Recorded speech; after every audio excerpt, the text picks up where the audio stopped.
the matter is that, you know, this work we do to stop fraud is helping to protect public money. We're proud of it. And we also support federal prosecutions by providing them with information that they need to prosecute fraud, which we have done and will, of course, continue to do. So, sir, tell me this. How has the ability to prosecute that fraud and social services programs been affected by this administration?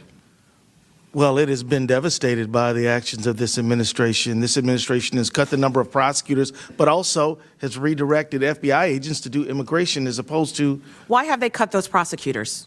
Those prosecutors actually, I said cut, but they actually resigned as a matter of conscience because the administration was trying to force them to investigate the widow of Renee Good. Say more. So many of them said that they couldn't work under those circumstances because it violated their ethical, personal ethical requirements. So they quit. So they left their jobs that they had sworn to do en masse because they were conflicted with conscience. That's right. And may I add, Congresswoman, that we have had motions to dismiss for the violation of a defendant's right to a speedy trial granted by judges in Minnesota because there's not enough federal prosecutors. And, you know, one of those was a person who was a violent offender who was being prosecuted for felon in possession of a firearm. Case was dismissed because there are not enough people to perform the functions of prosecuting people who commit crimes. So this is having a devastating effect on our state. And in addition to all that, Congresswoman. Well, so let me get this straight. Help me understand. 50 convictions secured, additional prosecutions in limbo. The administration's prosecutors have quit because the staging of how this all works, they believe, and they have said on record, is immoral. Why are we here? I've been wondering that, Madam. Because aren't you saying that you would love for the prosecutions that are dangling in the wind, you would love for those folks to face justice? Absolutely. Stealing public money is repugnant. So the ask would be then to the administration for what? With this committee here, I think your colleague, the governor of your great state, said you want more federal prosecutors on this case. Yes, but it also, we should go back to the Hippocratic Oath of do no harm. I mean, it would be good to just stop doing things that shouldn't be done, such as demanding that prosecutors investigate Renee Good's widow. Right. That's right. Well, I want to thank you all so much for coming today. And to the Reverend, I was able to come to your state briefly. And like one of my colleagues said, I did go by the site of Miss Good's death, and it was heartening to see the solidarity in your community. There are about 150 Christians reciting the Lord's Prayer over and over and over. You all are showing us what good really means. Thank you so much for being here today. Right. And I'll yield back. Gentlelady yields back. Chair recognizes Mr. Crane from Arizona. Thank you, Mr. Chairman. Thank you to our guests for coming today. I want to start with you, Attorney General Ellison. In an interview with CNN host Laura Coates, she asked you about whether or not you did enough to stop the fraud. Do you remember that interview, Attorney General? Congressman, I got to admit that I don't remember the details. Can we play the video, please? Yeah. So, to refresh Mr. Ellison's memory. Are we ready to? It may take us a second on that. I'm sorry. Okay, I'll just tell you what you said when she asked you if you'd done enough to stop the fraud, and she mentioned the $9 billion. You said, "Of course we have done enough. We're doing more every single day. This is a political matter. This is not a serious thing." Do you remember saying that, Attorney General Ellison? Of course I remember the conversation. What I remember was that I was lamenting the politicized nature of this very serious problem. Well, you said it's not a serious thing. So now you're saying fraud is a serious thing. Okay, well that's not what you said on CNN, Mr. Ellison. You said this is a political matter, and this is a quote, "This is not a serious thing." So I notice you're changing your tune now that you're before the House Oversight Committee. I would have to. Do you understand, Mr. Attorney General, why this adds gasoline to the fire when Americans are so frustrated with this government for their out-of-control spending and the amount of money they pay in Ellison doesn't taxes, care. and then to see $9 billion of it, an estimate of $9 billion getting stolen of their taxpayer dollars and being used to fund cars and vacations and homes and even fund terrorism. Do you understand how statements like that throw gasoline on the fire, sir? Congressman, I believe that you are mischaracterizing what I said. Let's see. No, I actually read you the quote. I'm not Let's see. Bring that mischaracterizing it all. video's ready if you still want it. It's up. Do It's it. up. Yeah, to you. let's play it, please.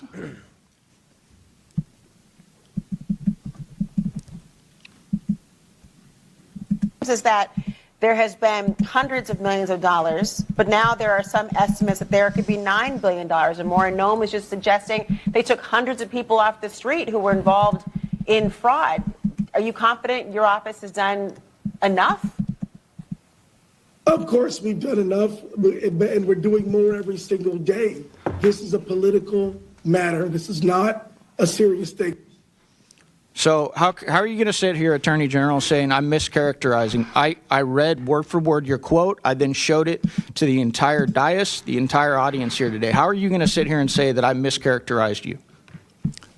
Congressman, I believe you mischaracterized me because clearly what I was referring to by not serious is that the serious issue of fraud is being politicized and converted into a political weapon. That is not a serious matter in my view. That is something that I believe Who believes all of what us this should guy take is saying right seriously, now? but we're not taking seriously enough. So, sir, I gotta would be say kidding very me. clearly, fraud is a odious, horrible, malignant thing, and that's why it should not be turned into a political weapon. But we should come together on a bipartisan The reason it's basis to becoming stop it. political, sir, is because of statements like that when confronted with the $9 billion of fraud in your state as the top cop in your state that you're clearly not doing enough to address. I want to move on. Reverend Tolegard, you said in your opening statement that today's hearing is about fraud in Minnesota, quote, unquote, which is serving as a pretext for the terror the federal government has brought to the people of Minnesota. This fraud has been used as a rationale for deploying 3,000 federal immigrant enforcement agents into our state. Did you say that, Reverend? Yes. This is absolutely false. These federal agents were actually brought in to the state of Minnesota for a very specific operation to remove illegal alien criminals. It wasn't because of YouTube sucks as the people of the state should take care of this problem one way or another. Well, they were never going to take care of this until it was brought to their attention by Nick Shirley. And then all of a sudden, it hits the radar. And by the way, we were getting into, I don't know if you were here yesterday, but a bunch of people saying, well, you know, it's not a big deal, all that kind of stuff. And it's like, well, yeah, immigration is an issue. Nobody's been deported. As far as I know, there's been some arrests, but none of the people that were involved in this fraud have been deported. And then on top of all of that, nobody's really been held accountable in Minnesota for any of this. the fraud. That's being handled under a completely different agency and ICE and everything else. That's the U.S. District Attorney, okay? Did you know that? All right. The administration has linked all of these things together. Well, they've linked the fact that you guys supported an open border that let in $15 to $20 million, and some of the fallout from that is fraud, like the $9 billion we're talking about today. Some of it are the rapists, the gangsters, the people that are committing fraud. They're burglarizing people, they're carjacking people. It's all kind of linked together. It's also linked to the SAVE Act, which many of you guys and my Democrat colleagues don't want to vote for, even though 83% of Americans support it. It's all linked together, but that's not what this operation was about. So you're bearing false witness in this hearing today, because that's not what that operation was about at all. Yeah. What I'm here to talk about is the suffering of Minnesotans at the hands of federal agents, Now, including about people who children are here illegally, and she their cares parents, about. and the great devastation and harm that it has caused across our state and across Let's get our to wonderful 50 communities. likes. Have you spoken We already have out over about Laken 300 Riley or over 300 American people in here. Let's victims get that to have 50 been likes. raped, murdered, or killed by these illegal aliens, Reverend? I didn't think so. I yield back. Yeah, she doesn't Gentleman care. yields back. She doesn't care at Now, all. Chair recognizes Mr. Min from California. Thank you, Mr. Chair, for convening in this hearing. Let's start at the outset by just stating the obvious. Waste, fraud, and abuse are horrible. They're stealing from taxpayers. They're taking money and food out of the mouths of hungry kids.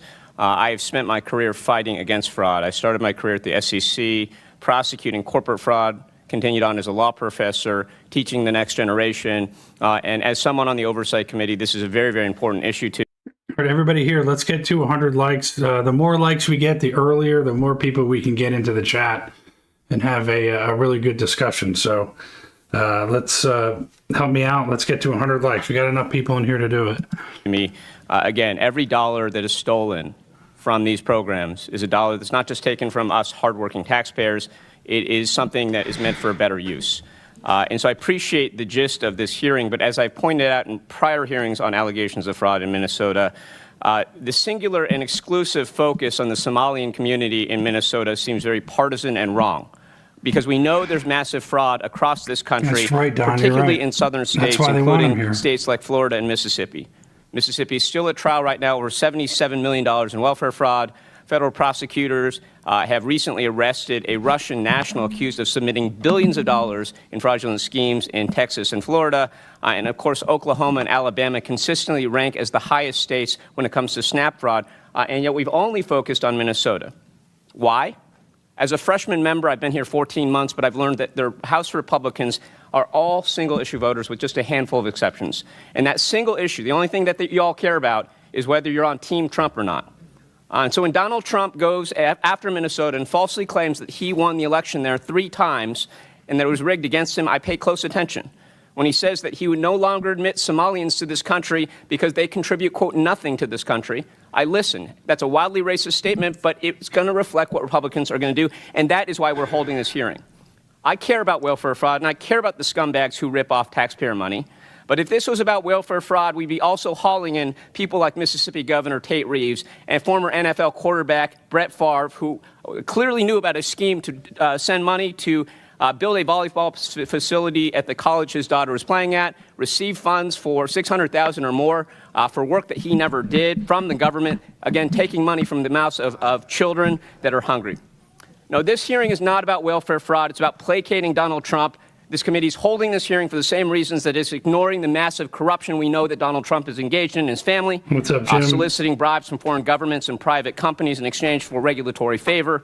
For the same reason that Republicans are protecting pedophiles right now and that the DOJ is right now actively deleting Epstein files while we're at war with Iran. It's why they ignore their oath to support and defend the Constitution of the United States. It's why we're holding hearings on this rather than on ICE abuses or the fact that Donald Trump just took us into war without even consulting with Congress, let alone getting our authorization for military use or force or actual declaration of war in direct contravention of the Constitution of the United States.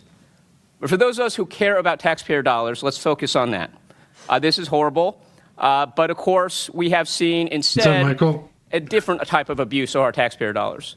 They've taken our taxpayer dollars and used them to fund abuses against our American people, as a number of our witnesses have aptly described.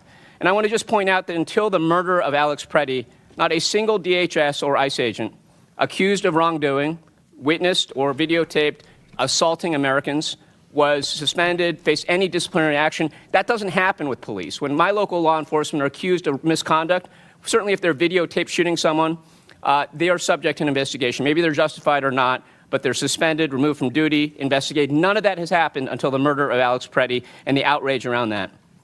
Now, Governor Walz, I want to just briefly ask you, what's the economic impact that the deployment of ICE in Minnesota has had over the past? Unlisted. Very, very good point. I've been making this point for several weeks now through several live streams. It doesn't matter what gang you're on or what side you're on. It is not a team sport. They all rip off your taxpayer dollars, Republicans and Democrats. So it's us against them. It's the U.S. taxpayer against the billionaire class, the Epstein class, and the politicians that are run by the billionaires. So very good point. Few months.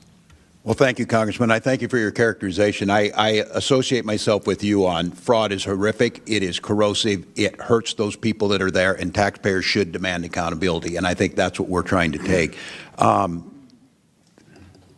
The issue can, again... What's the economic impact? I know business... Look, for us, we just had our economic numbers, and I would tell people that we have to balance the budget. You know, what else is amazing, too, is how many of these Democrat politicians in California are Asian, and how many of them, their families extend back to China.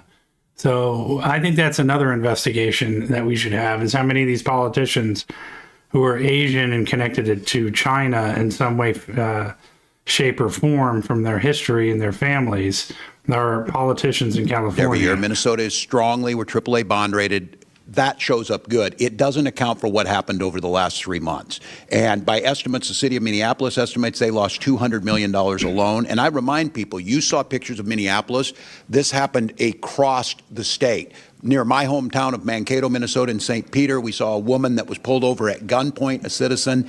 The chilling effect it had, businesses going under, especially immigrant-owned businesses, people who are here legally, citizens, starting businesses, were shut down. I'm just going to reclaim my time to make one final point here. I was at Minneapolis, had the chance to meet with you and others. I also met with a number of local police chiefs, and one of the things they told me, first, this is not the first time ICE has operated in Minnesota. But in the past, what is different about this time is that they did not coordinate. They did not tell anyone. And that resulted in a lot of 911 calls, because when you see masked men jumping out of vans, pulling people out, assaulting them, punching them in the head, as happens all the time with ICE agents. And by the way, that's not a matter of training. It's a matter of picking people who are predisposed to violence. That costs our local police quite a lot of money. It's one of the reasons I'm going to be introducing the Recoup Act, so that local jurisdictions are repaid for the funds that they expend due to ICE misconduct. With that, I yield back. Gentleman yields back. Before I recognize Ms. Boebert, Mr. Gill, I understand you have a UC. Yep, thank you, Mr. Chairman. I ask unanimous consent to enter into the record a letter from the America First Policy Institute dated March 3rd, 2026, which details widespread and rampant fraud in Minnesota. Without objection, so ordered. Chair now recognize Ms. Boebert from Colorado. Thank you, Mr. Chairman. I'm going to summarize some of the things that have already been said here today rather than ask these questions directly. The federal prosecutors that we have now charged nearly 100 individuals across multiple Minnesota fraud schemes, including Feeding Our Future. It's alleged that a lot of the cash from the Somalia criminals that were committing the fraud were taking it and sending it in suitcases to terrorists out of the country. So who it was going to, and again, I don't know where the investigation led, but it was alleged that that was happening. So it does matter in a way, because if it is funding terrorism, that's a much bigger problem than just simply sending suitcases of cash, which is obviously stolen from the American taxpayer, of course. But then on top of it, if it's being sent to any foreign nation for that matter, it's bad enough. But the terrorists, even worse. And related Medicaid, daycare, and autism programs, with 85 of those charged being of Somali descent. Governor Walz, your administration's Department. Okay, yeah, Johnny says Somalians were sending the money to Al-Shabaab. I think that sounds right. And Child of God, yes, they're being way too nice to the fraudulent criminals. No deportations so far of any of the Somalis. No deportations, no mass deportations, which we're going to talk about later on. That's being tabled. Of Education and Department of Human Services failed to act on multiple early fraud warnings about Feeding Our Future, allowing the theft of at least $250 million in federal child nutrition funds that were supposed to feed hungry kids during the COVID-19 pandemic. Governor Walz, I'd like to turn to the demographics and policy choices that enabled this. Since you took office, the Somali population in Minnesota has grown substantially. Recently, Fox 9 reported the reporting puts the total over 107,000. Did your administration's soft on immigration policies, including expanded refugee programs and temporary protected status, contribute to that rapid growth? I couldn't speak to why people moved to Minnesota. Yeah, you can. Jeb comment is a really good point, too, that needs to be brought up, is several blocks over from where that the protester got shot, Renee Good, several blocks over or south of that area is where, I can't remember his name now off the top of my head, was killed by the cop and essentially caused the BLM riot. So that is true. You were correct about that. So all of that stuff started from that basically a few neighborhoods over. Other than It it's a could be a great place to sanctuary live. policy and refugee programs and temporary protected statuses. According to the Center for Immigration Studies analysis of census data, 81% of Minnesota households headed by Somali immigrants receive one or more forms of public assistance, compared to just 21% of native-born Minnesotan Floyd, yeah, thank you. households. Why is that disparity so extreme under your watch, sir? Interesting. Good I question. can't speak specifically, Congressman, but I would anticipate that new generation immigrants, whether they be Norwegian or whether they thank you for be the sub. Hmong or whether they be Somali, probably on the front end as they're establishing home ownership, education. I think we should be bringing folks to our country that are going to contribute I want and that not money. just siphon off of the tax. I want that money. I need it. I need it for healthcare. I need it for my housing. Why can't I get it? Dollars They are of American contributing. citizens. No, they're not. Mr. Governor Walz, yes or no, would stricter vetting of immigrants and refugees have prevented many of these fraudsters from entering our country in the first place? I wouldn't have any way to know that. Do you agree with stricter vetting processes for those who are coming to our country? I don't care where you're coming from. If you commit fraud, you're going to jail in Minnesota. That's what I care about, and that's what I'm here for. Yes or no, should Somali immigrants or And any V. other Marty, immigrants thank you for the sub. who defraud American taxpayers and steal funds intended for hungry children be deported immediately? That's a decision for the federal government. You're responsible for immigration. Governor Walz, do you know who Victoria Eileen Harwell is? I do not believe I do. What about American Mafalda Tyer I don't believe I do. there? These are Minnesota women who were brutally killed by illegal aliens in your state. Of course he You wouldn't don't know know who who they those are, are. so No. I would also assume that you did not attend their vigils or speak out to their families when they were brutally killed by illegal aliens. I'm in not your familiar state. with both of these. Of course, no, of Congresswoman. course not, scumbag. No, just the hard-hitting CNN ones. Yes or no, would you support ending Minnesota's sanctuary policies to stop these fraudsters and murderers from using your state as a safe haven? Well, as I said on June 12th, we don't have sanctuary policies, and Tom Holman reiterated that here in the past few weeks that we do not either, and that we are cooperating Will you as direct, required. thank you, Governor, will you direct local law enforcement to fully cooperate with ICE and federal agents and follow federal immigration laws that are currently on the books? They do. If they want to do more, they can, but we have a floor that they have to. And that's been proven time and time again in Jody, Minnesota over thank this. you for That's the why sub. they're leaving, because we had cooperated. Okay. Final question for you, Governor. There are multiple documented reports of Somali immigrants entering sham marriages, including siblings and close family members, solely for immigration purposes. Are you aware of these reports, and what, if anything, has your administration done to stop this kind of immigration fraud happening in your state? States are not responsible for immigration screening, and I'm not familiar with what you're You're not referencing. responsible for any vetting whatsoever? Federal Okay, well, government. this is happening under your watch, and there's immigration fraud, so we will do everything that we can. And hopefully you allow your local law to enforcement 100 likes, officers to everybody. coordinate with federal agents when we are going after these immigration fraudsters. As Thank we you, do. Governor. Thank you, Madam. Chair now recognizes Mr. Walkinshaw from Virginia. Thank you, Mr. Chairman. Governor, would you agree that fraud is not a victimless crime? I would agree with that. It is not a victimless crime. Thank you. And it's my understanding that in Minnesota, you as governor, you do not have the unilateral power to pardon those convicted of state crimes, but you and Mr. Ellison and I think one other person sit on a panel that can issue pardons. Is that correct? Yes, with the Chief Justice of the Supreme Court. Thank you. In your time on that panel, can you recall ever pardoning an individual convicted of fraud? I can't recall. I can't state either way. Okay. Mr. Ellison, any recollection of that? It's possible. I don't recall it, though. Okay. I'm not sure if it's true in Minnesota, but at the federal level, if a convicted fraudster is pardoned, that pardon can wipe out their obligation to pay restitution to the victims. Are any of our witnesses familiar with this individual? I know you're far away. His name is Jason Galanis. Sound familiar?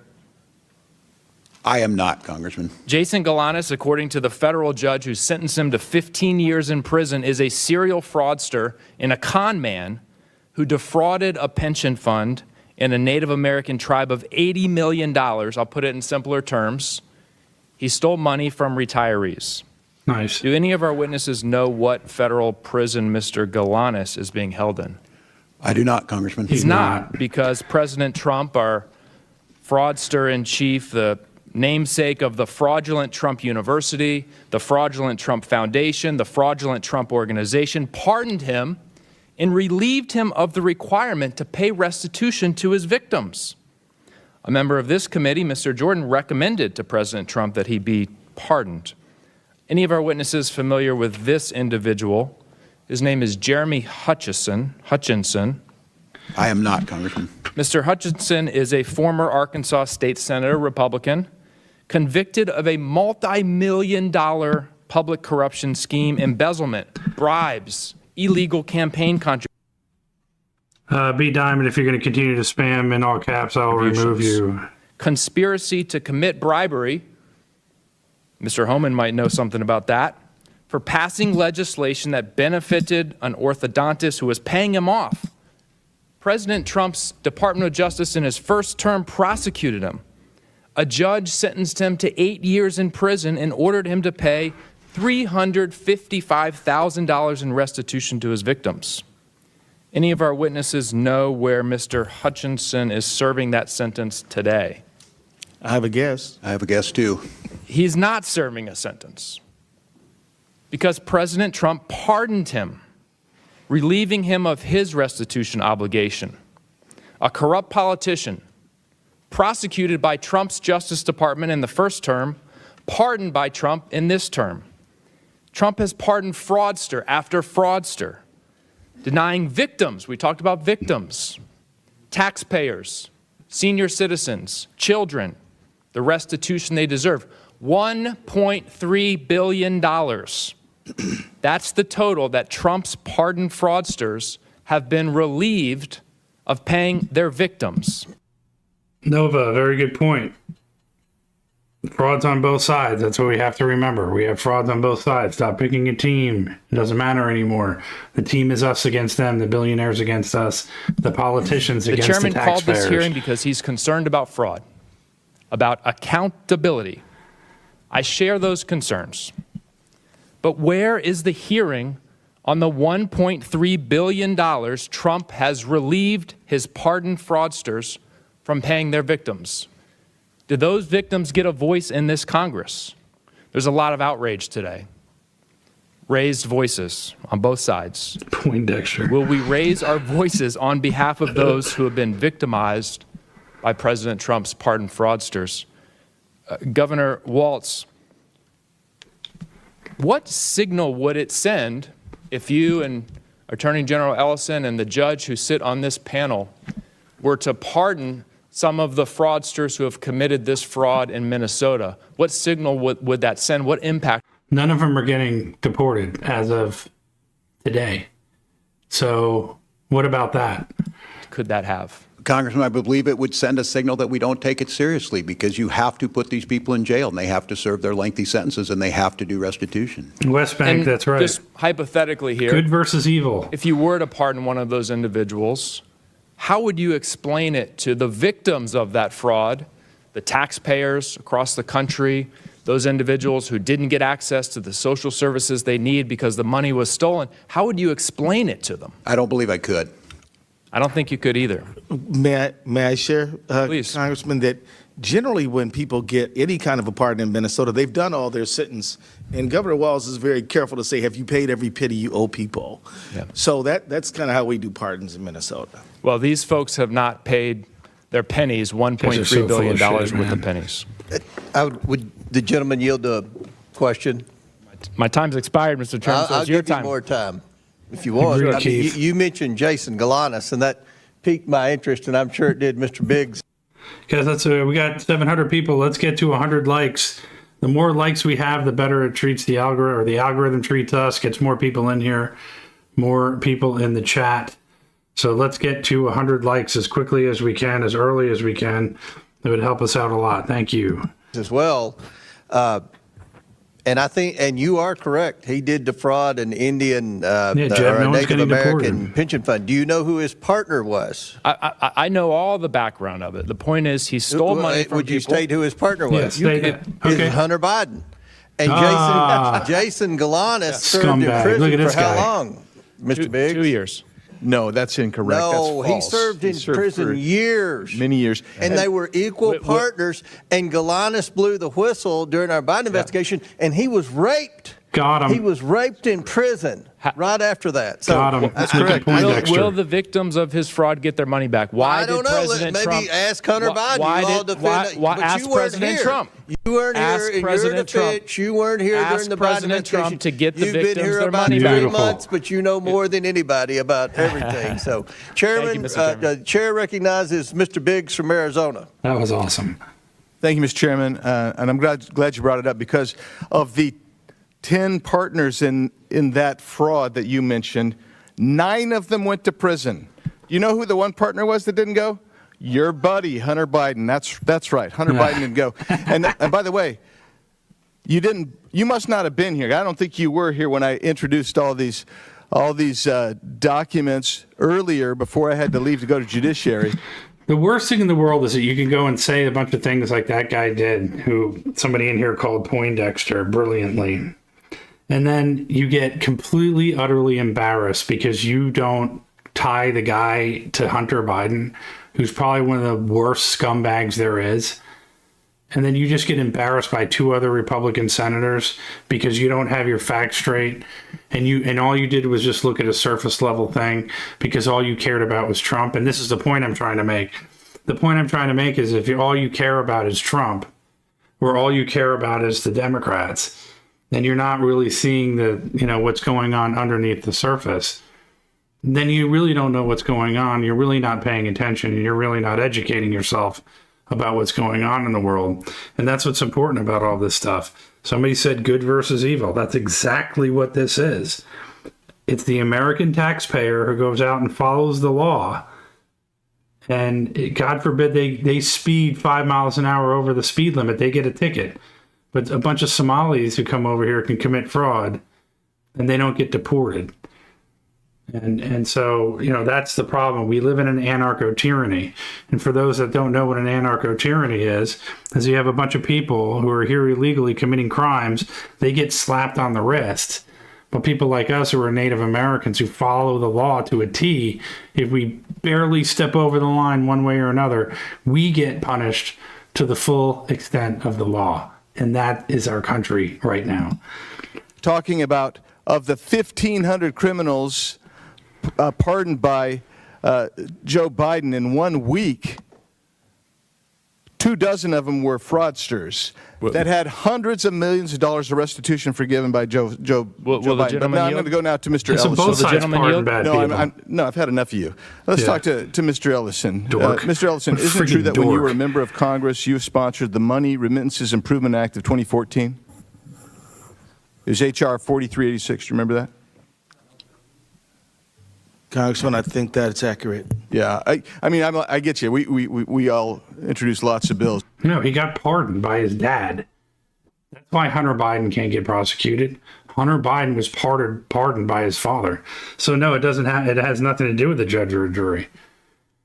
He was pardoned. But that bill's purpose was to give more authority to states to investigate remittance payments. Do you remember that?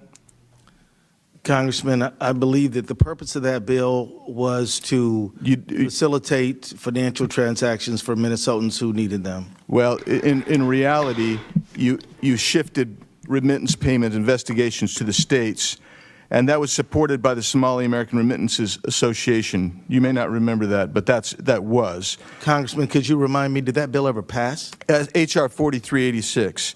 So it was supported by the Somali American Resistance Association, and it was so important to you. You said, quote, "This is a great day for diaspora communities around the country, including the Somali and Hmong communities." And that's something you said, and we know that the Somali population in Minnesota supported that bill. That bill was passed, I believe, in 2014. Minnesota started identifying large numbers of remittances payments going overseas. And isn't it true that within 4 years of the bill passing, more than $100 million had been flown out of the Minneapolis airport by Somalians? Do you know that? I don't have the information on that. And Of course you don't. Child of God, one of the biggest issues of the criminal justice system is the judges. 1,000%. We don't have a justice system in our country anymore. And part of it is because we have activist judges, we have incompetent judges, we have partisan judges. We have judges that just do not belong where they're at. And so without a proper justice system, we can't have a civil society. And that's why we're in the position that we're in right now. over the last 2 years, the TSA has identified over $700 million being flown out and linked to Somali travel. Are you familiar with that? I'm on 100 No, likes. sir, I don't have the data on that. Not even at 50. Under your tenure as the AG, the amount of remittance payments going to Somalia, which, by the way, some estimates as high as 40% of all Somalia's GDP comes from those remittance payments, and roughly 40% of families in Somalia receive some benefit, economic benefit directly from some remittance payments. So, moving from that, do you know Salim Saeed? That name is not familiar to me, sir. Ikran Mohammed? No. Abshir Omar? No. Okay, so in 2021, you met with a group of Somalis, business people. Those three people were there. Safari Restaurant, Partners in Quality Care, also known as Parties in Nutrition, some of their named partners, and Feeding Our Future representatives, including Abshir Omar, who said they were having difficulties because they were being investigated, and that conduct is very racist, xenophobic, and Islamophobic. Do you remember that meeting? Yes, I do. And I'll tell you that these are people who were fraudsters. They lied to me. They lied to the judge. Yep. They lied to state agencies. And that's why we contributed to them being convicted. Well, let's go on from that, because you may not remember some of the things you said to them, specifically, and maybe we should play this video. I don't know if do we have the video queued up? If we have the video queued up, well, that's fine. Let's do it. You call them and say, this is not in the right format. Not you're out. You're done. Your contracts are over. And so this has my attention. I'm extremely frustrated by it. But we are in the middle of a battle with the agencies now. And I can tell you this. Walz agrees with me that this piddly, stupid stuff running small people out of business is terrible. Yeah, because what you thought was terrible there was that these people were being investigated for fraud. And you later took $10,000 in campaign donations from these same individuals. Do you remember that? I would disagree with that characterization entirely, sir. I'm sure you would. No, what I would, because it's surely uncomfortable for you. But you took $10,000 from those same people that were ostensibly supposed to be investigated. Yeah. No, that's actually.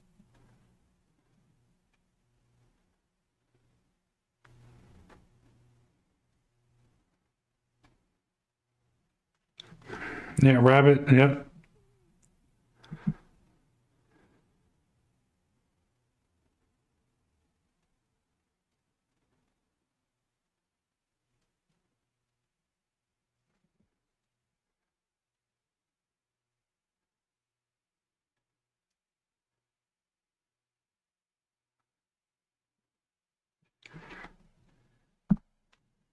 Yeah, this is all happening all over the country. Yeah, so, I mean, I'm sure it's in every state.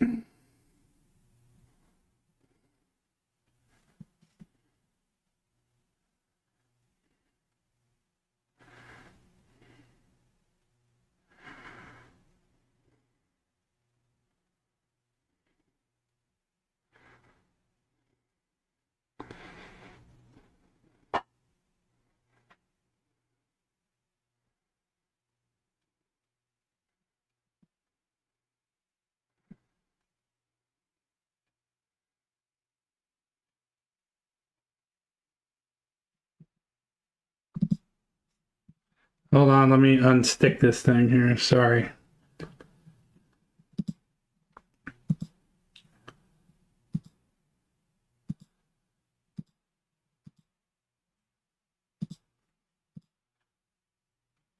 Walz of tyranny. Minnesota grandma jailed for defying Walz COVID lockdown order warns you do not want tyranny at this level. And mother ponders. And that's all. Without objection, so ordered. Chair now recognizes Ms. Presley from Massachusetts. I've been in Congress now for almost 8 years, and one of the most meaningful moments that I experienced here was in the Committee on Oversight and Reform under the great Chairman Bethany. Elijah Cummings. It was the first hearing to take place that I Can't wait introduced to hear this in the House of bullshit. Representatives on the epidemic that is childhood trauma. Though I represent the Massachusetts 7th, one through line has remained true in my travels and conversations from Massachusetts to Minnesota to Illinois to Texas, and it is the devastating impacts of Trump's terror campaign on our nation's children.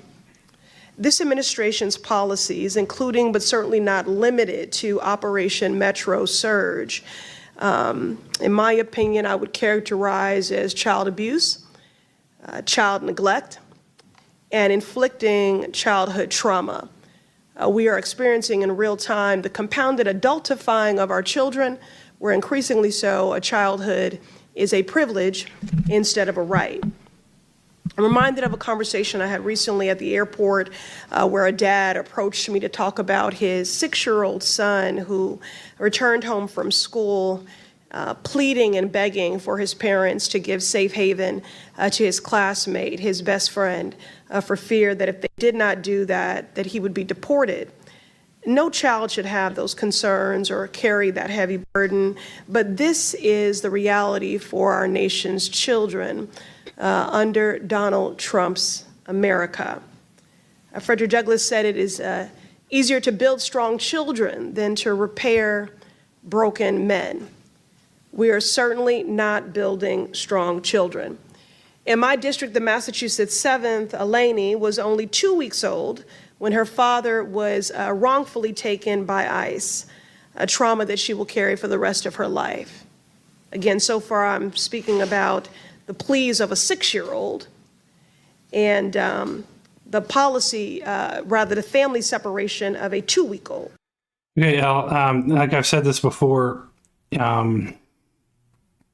if you're going to take a side and not say that there's fraud on both sides, and you're just going to say it's just Trump, but it's not on the Democrat side, and the Democrats are also committing fraud and voter fraud and letting a bunch of people in illegally and all that stuff, and then ask dumbass questions that I don't care about childhood trauma. I care about childhood trauma that were abused and murdered by illegal immigrants. If you don't care about that, let me know.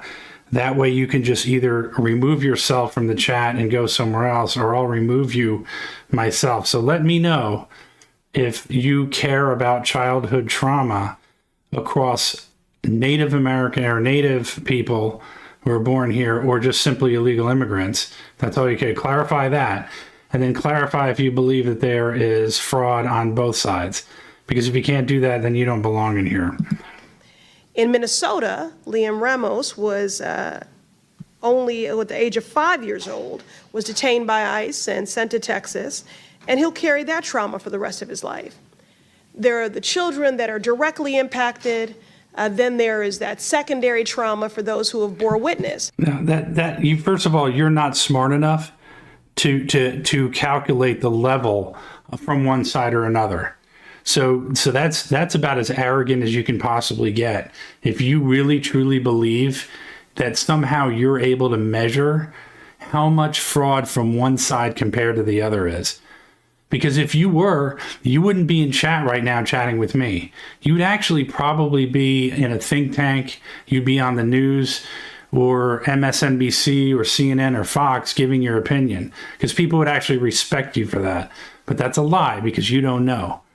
So I'll give you one more chance. Either answer the question or I'll remove you myself.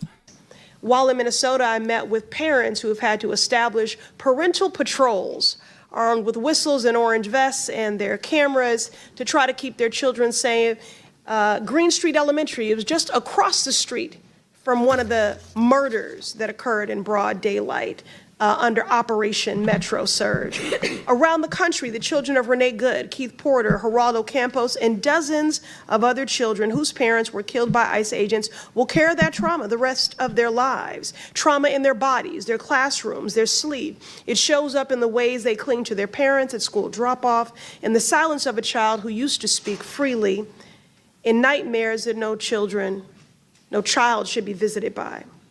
Governor Walz, as a former educator and coach, you worked closely with young people experiencing traumatic events. What effect does this have on them, their classmates, and community? And have you heard from mental health professionals or pediatric providers about how this is showing up in your state?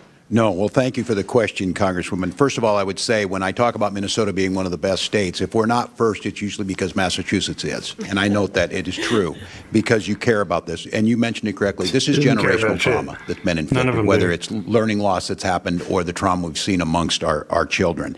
I say that as an educator, as governor, the deep concern, but as a parent of seeing this, what's happened to our children. We know that mental health issues will start to show up. We know that we'll see educational loss, and those have generational impacts on our economy and everything else. But I will note, your colleague mentioned me being a tyrant during COVID. We had some of the lowest deaths due to COVID. Tyrant looks like children being drugged from their parents, old people being drugged out of their house without warrants, 2 dead on the streets. And your point, the world saw a piece of it on TV. I can tell you none of us are going to be the same, Congresswoman. We are going to deal with this, and we are going to put money into social service programs to address it while we tighten up fraud protections, because the idea is you have all these generous programs, yes, and our people are healthier. Our people are more educated. Our economy's stronger. So thank you. Thank you. I ask unanimous consent to enter into the record a February 2026 article from Hechinger Report titled Parental Stress, Raids, and Isolation, How Immigration Enforcement Traumatizes Even the Youngest Children. Without objection to ordered. You know, as I close, I've always taken issue with the myth that children are resilient. It's something that people say because I guess it brings them comfort. The false notion that if you hurt kids, they will automatically heal. Thank you, Charisma. It allows policymakers to inflict harm and then to look away. But children are not collateral for reckless and godless policies, and they should not be ignored. Rather, we should center children to understand the impacts of all these policies. And Governor Walz, with these remaining seconds. I'm sorry, ma'am. Okay, well, I yield. All right, thank you. Chair now recognizes Mr. Sessions from Texas. Mr. Chairman, thank you very much. To my 2 former colleagues, I would welcome you back, and I know that this is something that is not as easily done, and I recognize that. I want to thank our Methodist preacher for being here. I want to put in some context what you've heard today, and that is probably to both of you, not a lot has changed up here. We're still trying to play the gotcha game. We're still people are trying to do their job. That's what we are trying to do here. We come back and talk about children, yet we forget that President Biden, President Obama had tens of thousands, 800,000 children that were lost by them that President Trump is still trying to find. We talk about not trusting ICE, which is a federal component, and yet the Boston bombers caused chaos. I can't imagine why we wouldn't want to form up a relationship instead of saying ICE is no good, we don't want you.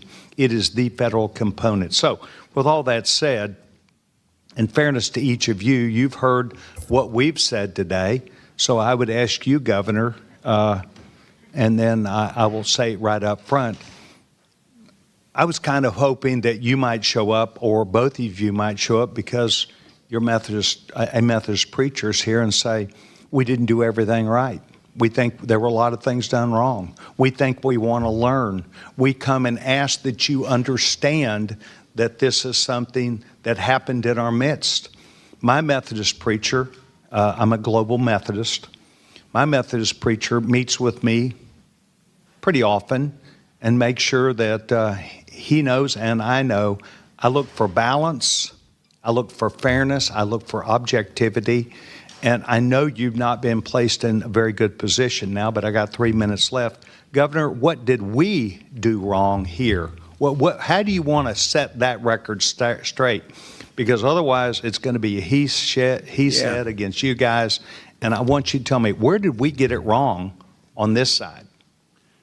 Well, Congressman, I appreciate that, and I do say... and you and I are friends. We are, and I've said it publicly before. We disagreed on some issues, but we had a lot of conversations on the floor. Look, I think I agree with you. As governor, I've taken accountability for this. I'm not going to run again. I need to spend the time fixing this. This does undermine trust in government. Do I wish there were things that could have happened earlier? Yes, but in this job, wish didn't do it.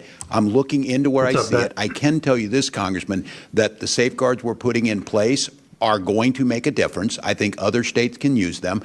I think one of the things is, I asked if helping in the partnership piece of this, understanding that this happens in all states. I'm certainly not proud this happened. I certainly understand it happened on my watch. Whether it predated me or not, I'm here. I think some of the things is there's some legal changes we need around Medicaid eligibility issues that you're talking about that actually might get at this, because I would hope, Congressman, you and I agree, these programs are valuable and they need to go to the people who need them. And we need to stop the fraud that's in there. And Maya, explain why you love Trump.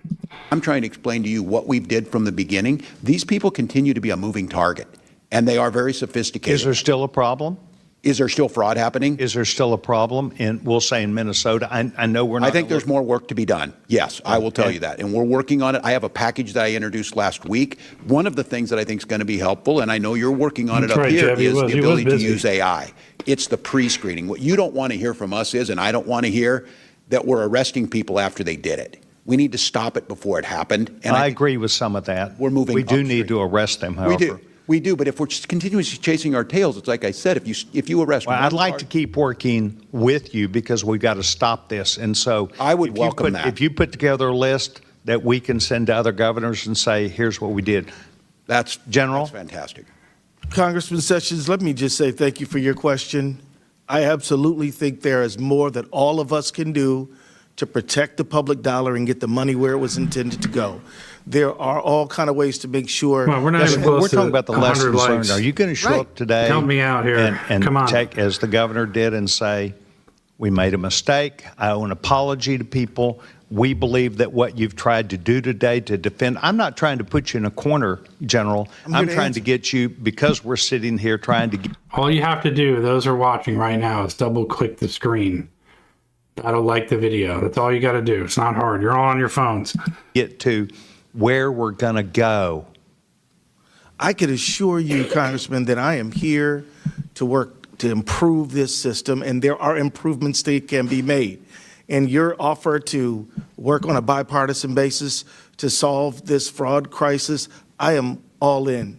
And if we can get out of fixing the blame and get to fixing the problem, that would be an enormous thing for me. And I thank you for asking. Well, it's my hope that you will know that being here today, we're doing our job, other people doing their job, but we've got to get to where we can then say, and here is the problem, and we'll take. So Governor did, I accept responsibility, and let's get on to fixing this, because tomorrow is a new day. Mr. Chairman, I appreciate the time. Yes, sir. I yield back my What time. is that? Thank pin? you. Anybody can Chair tell what that pin recognizes my friend, Ms. Tlaib. Thanks, Johnny. He says that, but then he cuts me off. Thank you all for coming here. I think it's really important. And, you know, Reverend, I can tell that you care deeply about your community, and it takes courage to come before this committee, especially when you hear so much, to me, just misinformation, also embedded in racist tropes about your community. And so I wanted to ask you, you know, I think a lot of Americans may think about what compelled you to speak out and join hundreds of other faith leaders at the St. Paul airport to protest against the violent ICE occupation of your community. Thank you for the question. Yes, I am here just as I was that day at the airport, because I am thank you for representative of so many Minnesotans who are actively engaged in the work of neighboring. And I'm also here as I was that day because there are so many Minnesotans for whom it is not safe to speak out today. And I'll tell you, please. we're learning a lot. I think the whole country is learning a lot from all of you and your neighboring and showing love and showing up for your community. Those are the crazy and I know frames. it took a lot of courage for even some of the elected officials to stand up and say, not on our watch. We talk about the fearlessness that is needed sometimes to fight for our rights. And some people will continue to gaslight folks and call us domestic terrorists, to surveil us more, to try to bully us and intimidate us to silence. And I just want the Minnesota people to know, I know my district sees you all, and we say continue it. You are freeing all of us when you continue to speak up, and you're protecting all of us as well. In response to, of course, the powerful local resistance, one of the things they keep saying is it's ended, it's done. You heard my colleague from Boston, Congresswoman Ayanna Pressley, talk about trauma. It's not done.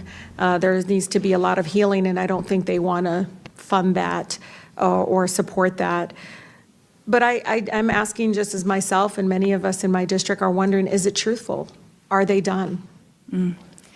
Unfortunately, it's not over. As we heard, there are still 650 ICE agents in Minnesota. That means there is still fear and trauma for our children and for our immigrant and refugee neighbors. And as Ms. Priestley named. And notice she's not specific about who. Those are there illegally. Because she doesn't care. She doesn't care that your taxpayer dollars are going to people who are there illegally. She doesn't care about the other children and the other families that suffer financially as a result. This is another woman. She should go to jail for what she's doing. Not just reprimanded, but she should go to jail, because what she's doing is she's facilitating money from the U.S. taxpayer, facilitating that money to go to people who are here illegally. That should be considered a crime, and she should be arrested for it. The trauma will go on, and we have much work to do in healing and caring for, especially those who've been most victimized in this. So I want to talk about intention. What's the intent of this hearing? What's the intent of all of it? I think intention is important because... Chad, you bring up if they cared, they would remove the illegal immigrants. I don't know if you know this or not now, but Speaker Johnson and Donald Trump have both said that you were not to talk about illegal immigrants or mass deportations anymore. Let me know if you've all heard that, those of you that are in the chat. So those who voted for mass deportations are now no longer going to have mass deportations. Not only that, ICE was pulled out of Minnesota.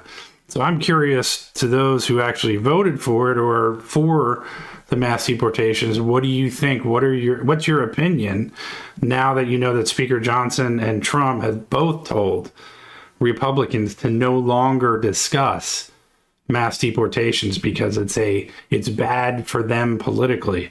Let me know what you think in the comments. For the chairman, if I can submit for the record article titled "Fraud Focus: Why is Trump Granting Clemency to Convicted Fraudsters?" Without objection to ordered. Because I see this, and even though you're here, you have nothing to hide. These folks are not here. I don't get to question them.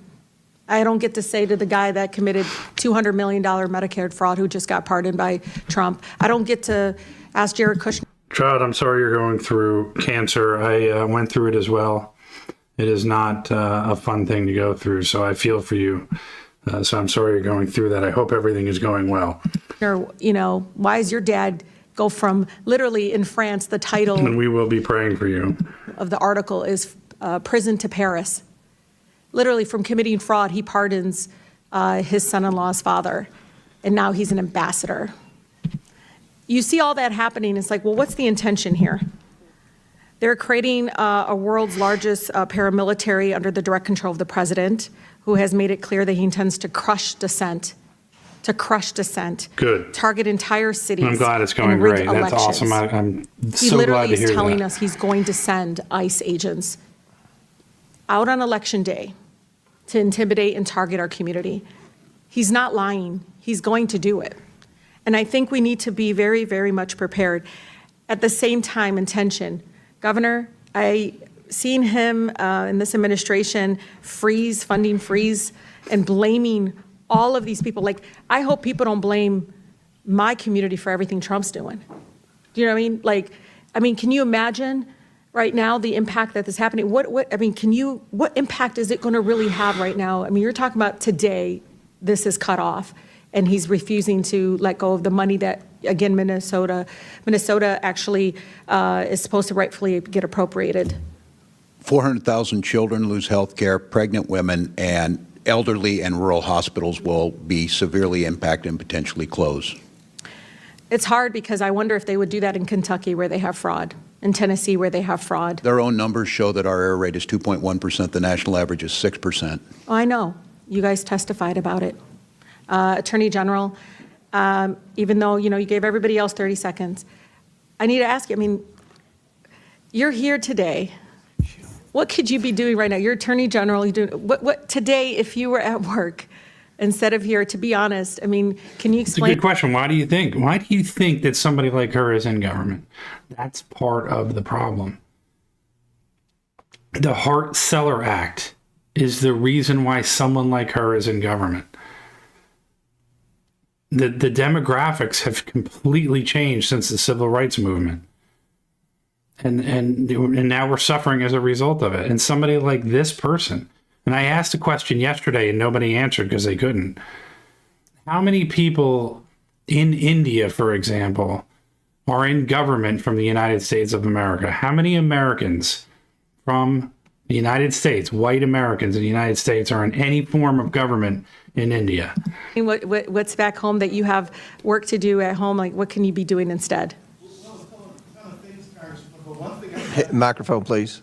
One thing I have is a Medicaid fraud bill that I'm trying to get passed to increase The legislature is in session. The legislature is in session, and I'm supposed to meet with House caucus leaders tonight, hoping to make that so that we can do more to stop fraud.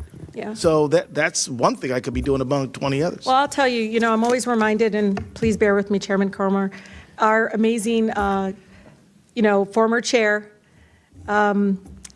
Elijah Cummings. First hearing I ever had as a freshman was on the high cost of prescription drugs. It was incredible. It was powerful. It was real. And the intent there was, let's make sure people that get sick are taken care of. I'm just so tired of these hearings that are just politicized in a way that is not consistent. Because if he's doing this, why are you targeting innocent people?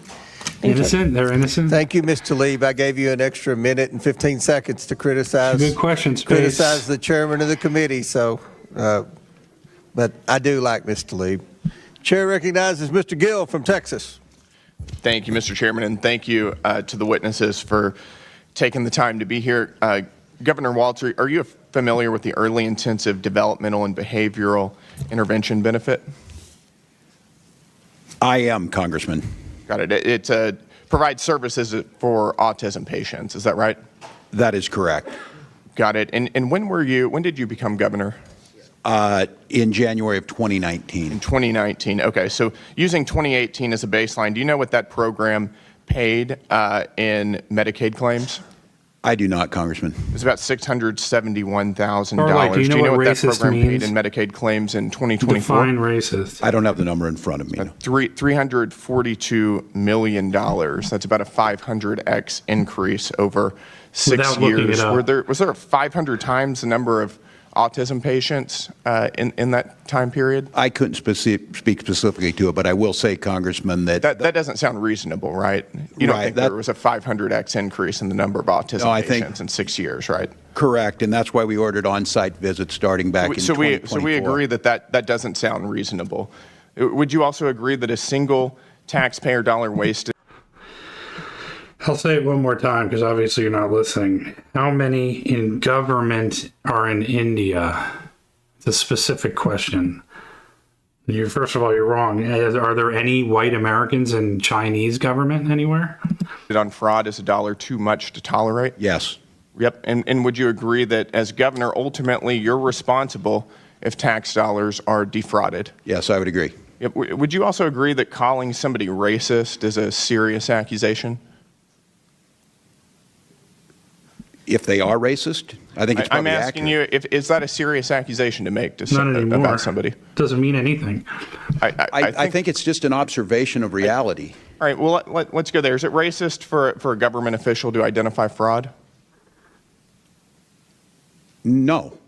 No. Is it Islamophobic? To identify fraud? To identify fraud?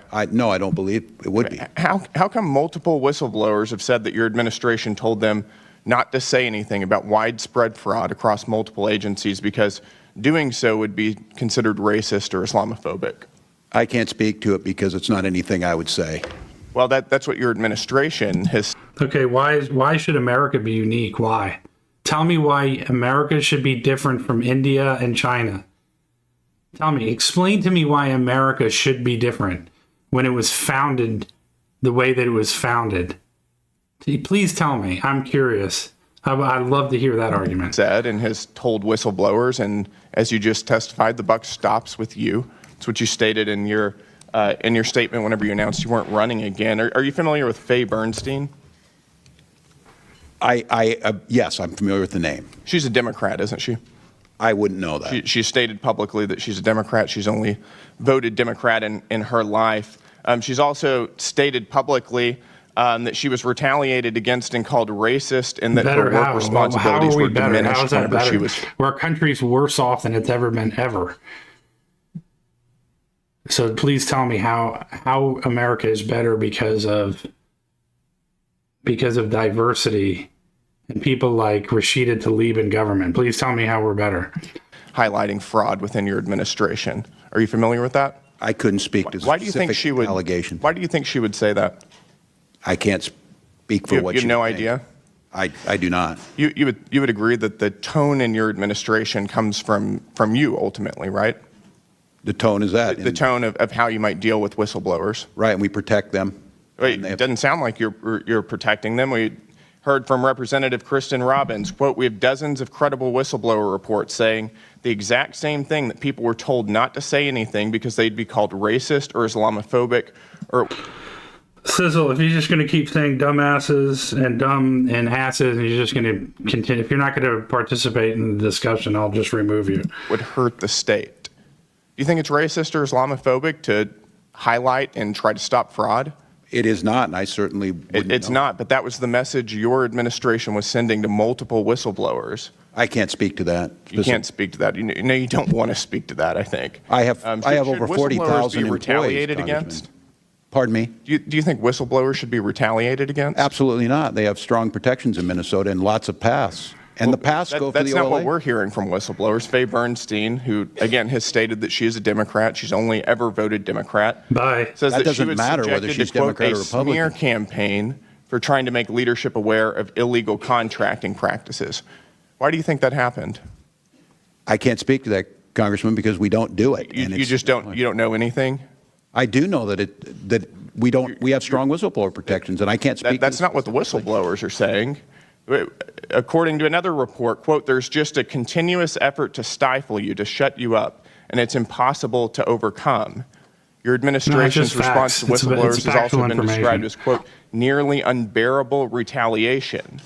We've heard claims that, quote, they've been denied vacations, promotions, and that it's hurt people's careers to speak out against fraud. Do you think that had something to do with the prevalence of fraud in your administration?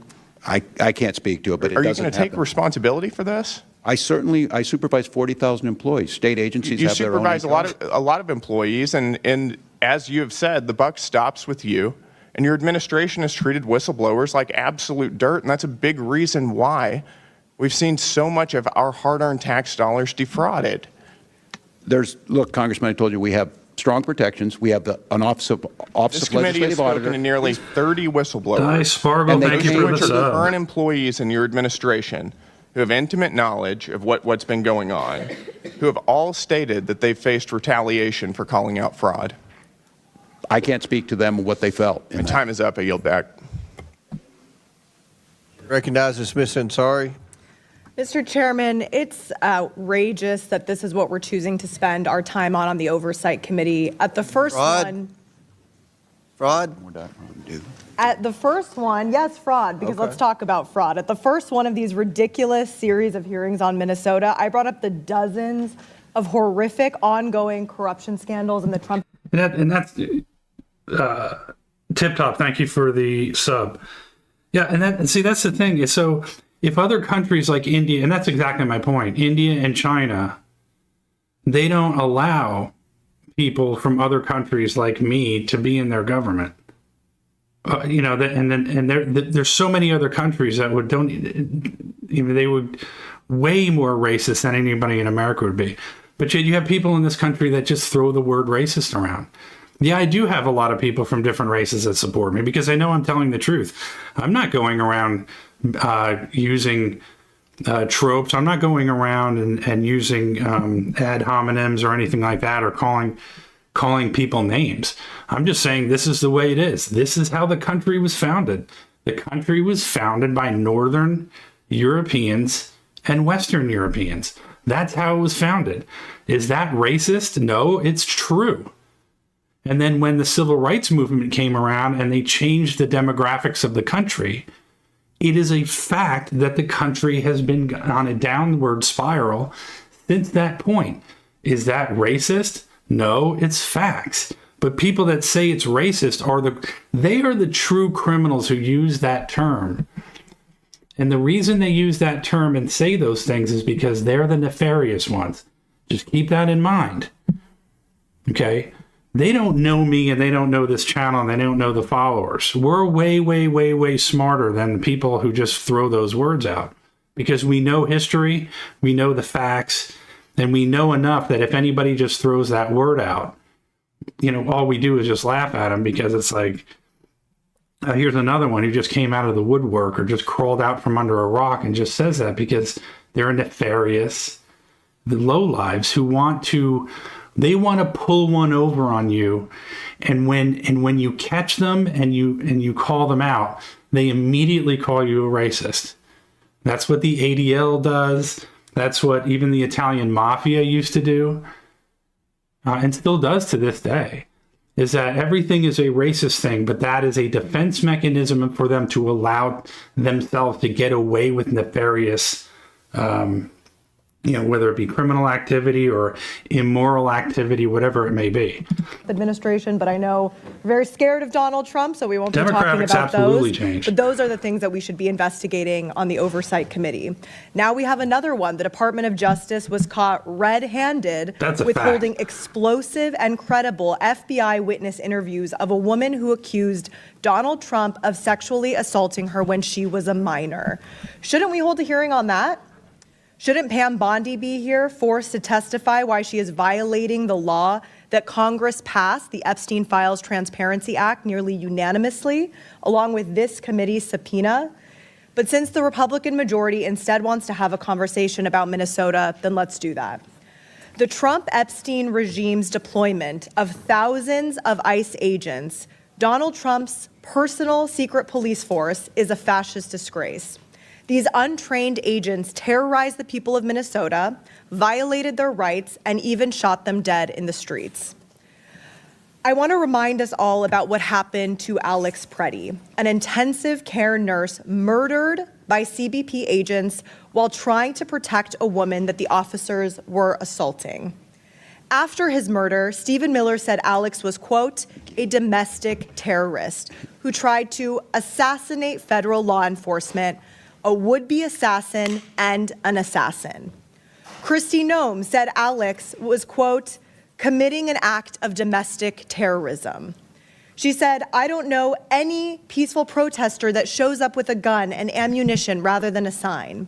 She accused Alex Preddy of brandishing a weapon, despite video evidence showing the gun never left its holster. Greg Bovino said, quote, this looks like a situation. Now, how many of you, if that was the roles were reversed and it was a Trump supporter or Republican that had a gun in his waistband, how do you think that would have been handled? We never would have heard the end of it. Some MAGA or whatever, or Trump supporter had a gun, but because he was a leftist, even though he kicked a cop car and even though he spit at an ICE agent and he was violent for 2 days straight, the fact that he had a gun in his holster was no big deal. But if the roles were reversed, we know exactly how this would have went down. Where an individual wanted to do maximum damage and massacre law enforcement. And Donald Trump Nothing to see said here. Alex. Nothing to see here. Absolutely perfect point. Both individuals, Good and this other guy, put themselves in a situation that I know I would never do. I'm not going to screw around with a bunch of federal agents. I'm not going to kick their car. I'm not going to spit at them. I might stand on the sidelines and I might yell and scream or blow a whistle, but I ain't going to get involved physically with them. I'm certainly not going to drive my car into them. I'm going to stand on the sidelines and I'm going to protest, but I'm certainly not going to screw with somebody who's another person with a federal agent, who's a law enforcement officer with a gun. And that's what's happened to our society now. And you have these people in the chat, you know, it's just the same old, just low IQ stuff where it's, you know, it's okay now to resist arrest. That's normal now. It's become normal to resist arrest to the police. Like, if the cops tell you to get out of your car and put your hands behind your back, you don't have to listen to them anymore. Why? Because the police are bad people and we should have defunded the police and everything else. And again, I'm not taking sides on Republican or Democrat. It comes down to everybody needing to, the American taxpayer on one team and the politicians and the billionaires on the other. But there's right and there's wrong. Okay? You may disagree with law enforcement and what the police are doing, but you don't fight with them. And then if something happens to you, you sit there and you point the finger at the police. That's how things have changed over the years, and that's how things have evolved. It's idiocracy. It's exactly what's happening in our country right now. Was, quote, a gunman whose weapon was loaded with 2 additional full magazines and ready to go. He said Alex was an agitator and perhaps an insurrectionist, obviously projecting about himself. Dictators in other countries would literally be impressed at how brazen these lies and propaganda spread by the Trump regime and Kristi Noem are. So, Governor Walz, I want to thank you and Attorney General Ellison for putting up with all of the lying and hypocrisy from the Republican majority. Governor, is the Trump administration attempting to block Minnesota state and local police from investigating the murders of Alex Preddy and Renee Nicole Good?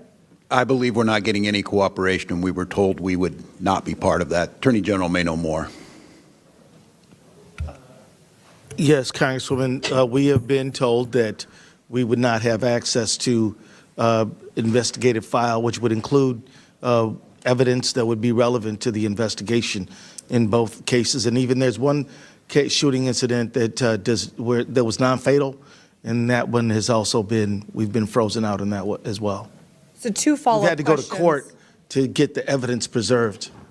Okay, Yeah. and 2 follow-up questions on whichever one of you wants to answer. Why do you think that might be the case, and is this out of the ordinary? It is wildly out of the ordinary. I can tell you that our local FBI, ATF, even before Operation Metro Surge, you heard about ICE matters, but you didn't hear about it nearly as much as we do now. This is an extraordinary departure from what we know. And we routinely work with federal partners, and we never had problems until now like this. I would just speculate that they need to take accountability for it, and I think they understood what the world saw, that this was improper and it needs to have justice for these families, and it doesn't appear. I hope those questions are being asked of Secretary Noem today. And Governor Walz and Attorney General Ellison, are you committed to getting to the truth about the murders of Alex Preddy and Renee Good? Absolutely, yes. Yes, I pledge to their families we do that. Thank you. We need to hold this administration accountable for these murders, starting by impeaching Kristi Noem for gross misconduct, lying to Congress, and failure to uphold the laws and the Constitution. I yield back. Chair recognizes Mr. Grothman from Wisconsin. Thank you. We'll go for... I'm broken leg. You're a racist against white people. It's obvious. You hate white people. And so you're in here, and everything that you say, there's not going to be a thing that I say that you're going to agree with because you're racist against white people. So, yeah, I mean, you can say whatever you want. I don't know why you're here. There's plenty of other places for you to go. But you just want to be a troll in here because you are anti-white. So why don't you just admit that? Governor Walz again. A major focus of today's hearing has been the misuse of federal funds distributed through the Child Care and Development Block Grant. This program is supposed to be helping working families afford child care and I think the taxpayers expect these programs to be protected from waste and fraud. Most programs, most states operate these programs responsibly. The national improper payment average is about 4%. As you know, I kind of watch what's going on in Minnesota because it's a state adjacent to Wisconsin. And it's amazing, if you're a congressman, the number of people who get Minnesota and Wisconsin confused. But when that number climbs above the national average of 4%. Yeah, good for you, Aunt Broken. I love to see it. I really do encourage you to go on YouTube and create videos. And by the way, I don't need education. I went to Harvard, so. It should be a warning sign that oversight has failed. Minnesota's improper payment rate got up to 11%. It's not a small administrative mistake, over almost 3 times the national average. That is a system that's clearly not being monitored the way it should be. When Wisconsin had a similar program several years ago, when I was in the state legislature, in 2010, we uncovered fraud in our child care assistance program. Wisconsin did not look away. We took responsibility, implemented serious reforms, and those reforms included expanding background checks for providers, creating a dedicated fraud investigation unit, strengthening eligibility requirements, and instituting a comprehensive audit system. That would have been when Scott Walker was governor. Because of these reforms, Wisconsin now has an improper payment of under 1%. So in other words, we almost totally wiped out the problem. It didn't happen by accident. It happened because Governor Walker took responsibility and acted quickly. He thought fraud was a problem. Governor Walz, Minnesota had similar warning signs. Investigators, auditors, even internal officials kept raising concerns about fraud in social service systems. And it didn't just cost taxpayers money. These programs are meant to help children and working families. When fraud drains millions of these dollars from these programs, that money is not reaching the people it was intended to serve. First of all, Governor Walz, when did your administration first become aware that fraud risks were escalating in Minnesota's child care assistance program? You were kind of an outlier in the whole country. Well, thank you, Congressman. This dates back to about 2012 that the action has been being taken. And as I stated earlier, on our first days in office. Somebody asked the question, well, what am I experiencing when it comes to racism and everything as being a white person? Every single day. My entire race is being eliminated because more and more people from other countries are coming in. The United Nations themselves created a paper in 2000 that we needed to replace the white race because they're not having enough children. Now, that's a bullshit excuse. They're doing everything they can to try and keep people from the white race to procreate. The white race in the entire planet is like less than 10% of the entire planet. So to say that when people come in too, they're saying the white man is the problem for everybody else. They cause everybody else's problems. They're trying to replace our race in Europe and North America. If we're such a terrible country, then why are so many other races that are not white trying to come to our country? Explain that to me. And then if people are like, hey, bad things are happening to us, we're losing our jobs, H-1B visas, they're taking away our jobs from people from India. If we start complaining and bad things start happening to us, the fraud by Somalis is affecting white European Americans, we're called racist if we speak out against it. Everything that the white person does is bad. So yeah, white racism and racism against white is the worst racism on the entire planet, by far. And the only reason that's true is because of all the people here in the chat that are sitting there and that are criticizing me, that's saying what I'm saying as a white person. The attacks on white people are relentless, absolutely relentless. They never stop. So you want to know where all of that stuff is coming from and how me as a white person is being treated and being treated as racist or racism against me. It's every single freaking day, every day. And you guys are proving it. Those of you that are in the chat are proving that right now. We started taking action. I would ask, if I could, on this, anything that Governor Walker did, I would appreciate if you would show us what those actions were. we're more than happy to implement them, and that's what we've started over the last 7 years. Reports indicate that some providers continued receiving payments even after the fraud concerns were raised. Was that a decision made by your administration, and who specifically you feel did not? Yeah, there's a ton, Jeb, of self-loathing white liberals that they hate their own race. So everybody else can love their race, and their race is great. But if somebody loves their race and they're white, then they're a bad person. That's what we've become in this country. And people are sick of it. They're not listening to it anymore. They're done. And so Broken Leg can go out and create a YouTube channel that nobody's going to watch at all, because it's going to be the same old bullshit that we all hear every day. It's not saying that I'm crying. I ain't crying. I'm here talking. You know, go out and you start your own YouTube channel. If you are so smart and you think white people are so bad, please, I beg you, go out and create a YouTube channel and talk about it. Can't wait to hear from you. I can't speak specifically to which those were. Decisions are made at the department level, but I can't speak to what those allegations were. We're told it was still 11% under your administration. When fraud indicators appear in a program funded by federal taxpayers, do you believe the responsible action is to pause payments until those concerns are investigated? I don't think it's that simple. As I said, these programs provide a really important service, and child care is a critical one. The issue is trying to make sure the legitimate payments are made and that you're stopping fraud. So I don't think in all cases that pausing those payments is the right action. Okay, just in general, I'll say when the fraud percentage reached 11% in Minnesota and we got it down under 1% in Wisconsin, I think it's a cause for concern. I'll give you another question, because a little bit of this hearing wandered a little bit to what happened in your streets out there.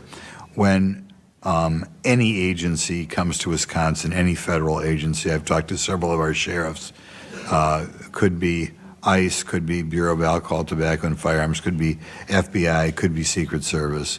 Our sheriffs always try to coordinate with the federal agencies, ask them what they need. You need us to set up a perimeter. Can we help you by transporting people to the local jail? Do you just want some squad cars parked around to presumably keep troublemakers at bay? That was not done in Minnesota like it's routinely done in certainly all the. I don't think that's a correct characterization. I think Tom Homan indicated that those things do happen. And have been happening. During the time in which you had the serious riots, or whatever you want to call them, in Minnesota, I believe that you did not reach out for your state law enforcement to help out federal law enforcement, in part because you're a sanctuary state. And that is incorrect. Tom Homan indicated we are not. I don't know what to tell you, Congressman. We did. We want to cooperate. That's not what you saw on the streets. Brian, you're part of the problem. You're one of these self-loathing whites. Who do you think any black person or anyone else, do you think they care that you're standing up for them? I mean, you're just embarrassing yourself. Everybody laughs at people like you. Because it's like you think you put on this cape and you think you're a white knight and that you're saving the world, and you're just a pussy. And people are sick of it. And this is the whole thing where, you know, tough people make easy times, and easy times. It just makes us a weak country. And it's people like you that think that somehow you're some sort of like savior to people. And then you just loathe your own race, and it's like, why? What, like, who? And first of all, what kind of discrimination have you had to go through? So why are you even questioning me about mine? And how are you an authority on somebody else's racism that they've had to so-called put up with, or allegedly put up with? So how do you know? Who are you? How are you an expert? Right. We did not see cooperation. You saw ICE agents shooting people in the head. You saw little children being drug out. You saw ICE agents indiscriminately throwing smoke grenades. And I think what the world saw was peaceful resistance and a defense of their neighbors. So this is not about immigration reform. This was about an untrained force that came in, not with the intention of immigration. I would say that you did not have the interaction between local law enforcement and federal agencies that is routinely seen around the country. Thank you. Gentleman yields back. Chair recognizes Ms. Brown. Thank you, Mr. Chairman. 13 months into the Trump administration, and this committee has failed to... Yeah, but Brian's probably a barista somewhere. Yeah, and he's the guy who's going to go around. I'm the savior. I'm the savior for the minorities. And it's so pathetic. I mean, do you even look at yourself in the mirror and just go, what an embarrassment that I'm out there and I think that I can save everybody. You know, it's old now. That, like, nobody pays attention to it anymore. It's over with. So stop trying to be a white knight. You're just making an ass out of yourself. Hold one hearing or one open investigation to hold this president accountable. It makes you wonder, are we the oversight committee or the overlook committee? Because there is no shortage of matters that demand our attention. I can share a few that come to mind. This is a president who has turned the White House into an ATM. And in Trump's Washington, the fastest path to a pardon or a position is to donate to Trump's ballroom or inauguration. Last year, the Trump family added billions to its net worth through pay-for-play schemes and corrupt deals. Last month, the president surged ICE into Minneapolis in an abusive operation that led to American deaths and repeated violations of constitutional rights under the First, Fourth, and Fifth Amendments. Also last month, the administration struck shady oil deals after the administration invaded Venezuela. 2 weeks ago, the president blocked a Michigan bridge from opening after he was reportedly lobbied by a wealthy businessman who owns a competing bridge. Last week, the president launched a war on Iran without the consent of Congress, without an imminent threat to our safety, and without any plan presented to the American people. And right now, hour by hour, this administration is engaging in an active and egregious cover-up of the Epstein files. Yet today, my colleagues on the other side of the aisle are once again... Brian, you have black friends? But I've got black friends. So it's okay. My friends are black. Oh, God. Showing they are more interested in partisan politics than good governance. Just go, like, save other people somewhere. If you are serious about fraud, you investigate it, you prosecute it. Why do you have to be here? Strengthen safeguards to prevent it. What you don't do is weaponize it. You don't denigrate entire communities with racist smears. You don't unleash abusive enforcement actions that undermine trust and due process. You don't illegally cut off all Medicaid funding, which will lead to innocent and sick Americans dying. And you don't fire inspector generals and push out career prosecutors actively working to defeat that fraud. So, A.G. Ellison, the U.S. Attorney's Office in Minnesota has at least 6 prosecutors resigned due to the chaos ICE has caused. Can you briefly describe how these resignations have affected our ability to prosecute fraud? Thank you, Congresswoman. And in fact, it's a great deal more than 6 prosecutors. It's many more than that. In fact, one of the prosecutors who resigned in protest was one of the ones who helped to lead. So, Brian, basically all you are is you and this is what I've been talking about. You've picked a side because you're a liberal, and you've picked a side of the Democrats, and you hate the side of the Republicans. So you're the type of person who treats all of this politics as a football game, and you've picked a team and you're against the other team. Instead of, looking at the facts and what's right and wrong, you've decided to pick a team, and that's where you're at. And then that's just, unfortunately, why the country can't move forward and can't get better, is because of people like you. The prosecution of the Feeding Our Future defendants, they 57 have been convicted. So the loss of those people is dramatically harming our effort to prosecute fraud, because in Minnesota, we have 87 county attorneys. The AG does Medicaid fraud. and the federal government prosecutes fraud that is germane in its jurisdiction. It operates as a web together.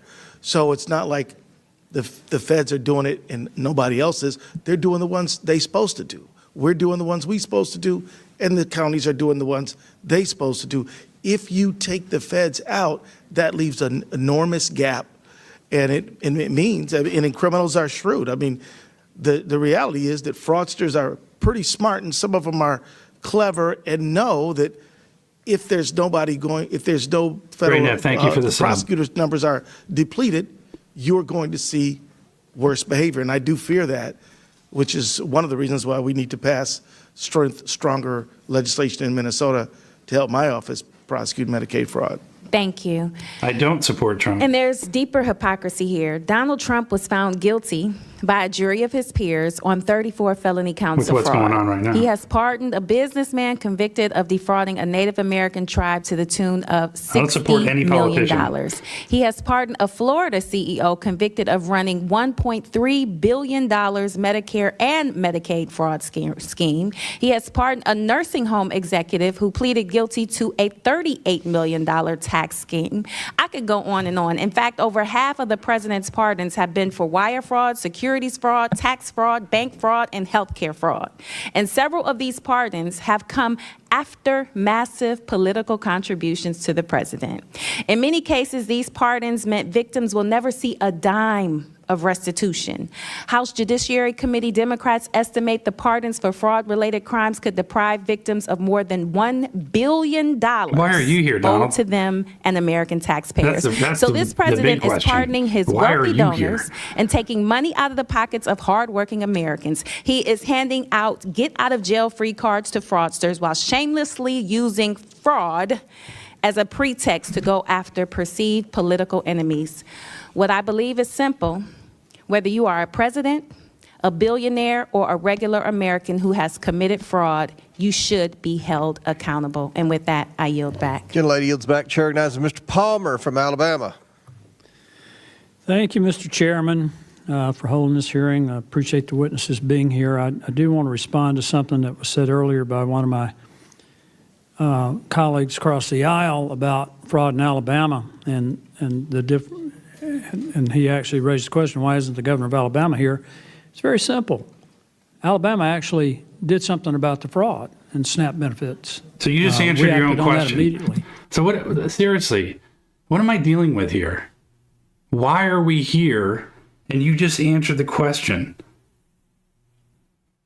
This is what I'm talking about. Can we get? Oh my God, it's just really amazing to me.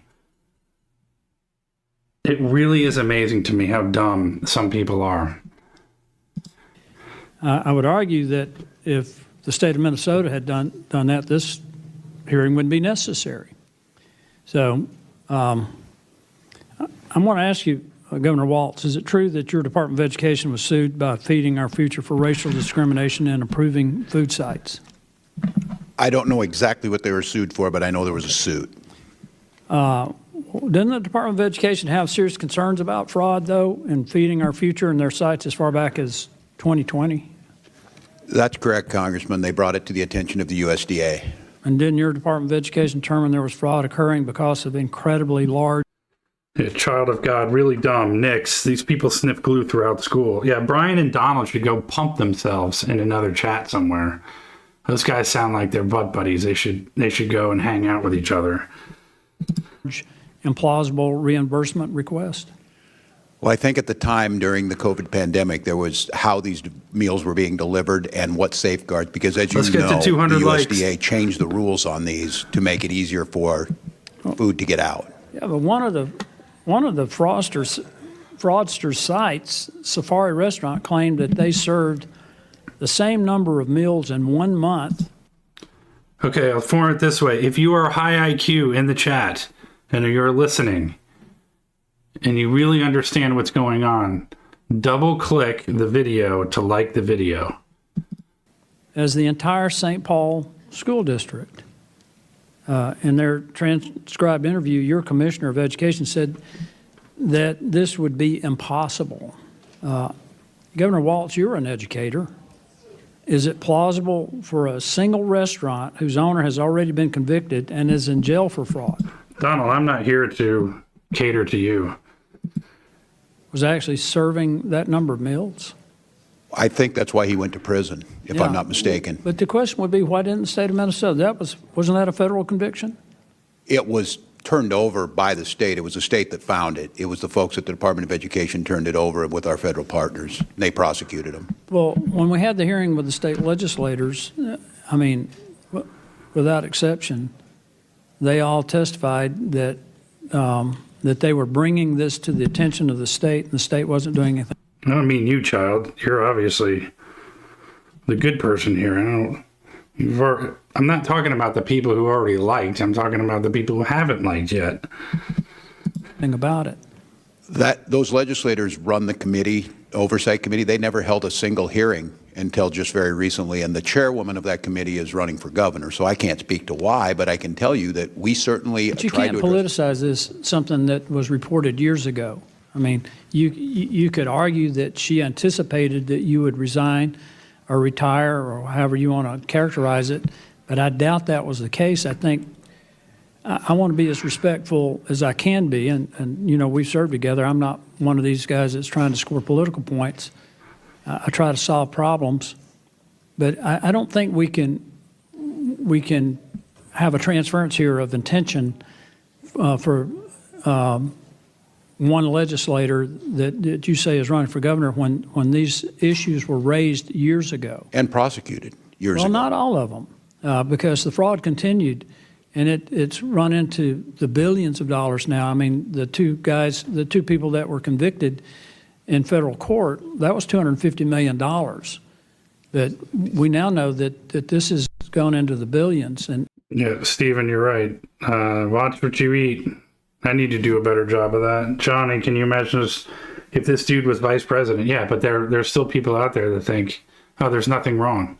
He did nothing wrong. But can you imagine if he and Kamala, and so, but at the same time, I can't argue for what's going on with Trump either. So I know a lot of you are Trump fans. I get it. Like I said before, for those of you who are new, I don't take a side, Republican or Democrat anymore. I just can't do it because we get disappointed by all of them. We have to take our own side as American taxpayers against the oligarchs, against the, what we were experiencing before, where people are saying, you're racist, that's racist. You get these ebbs and flows, unfortunately, of people like that come in here and want to make stuff about race.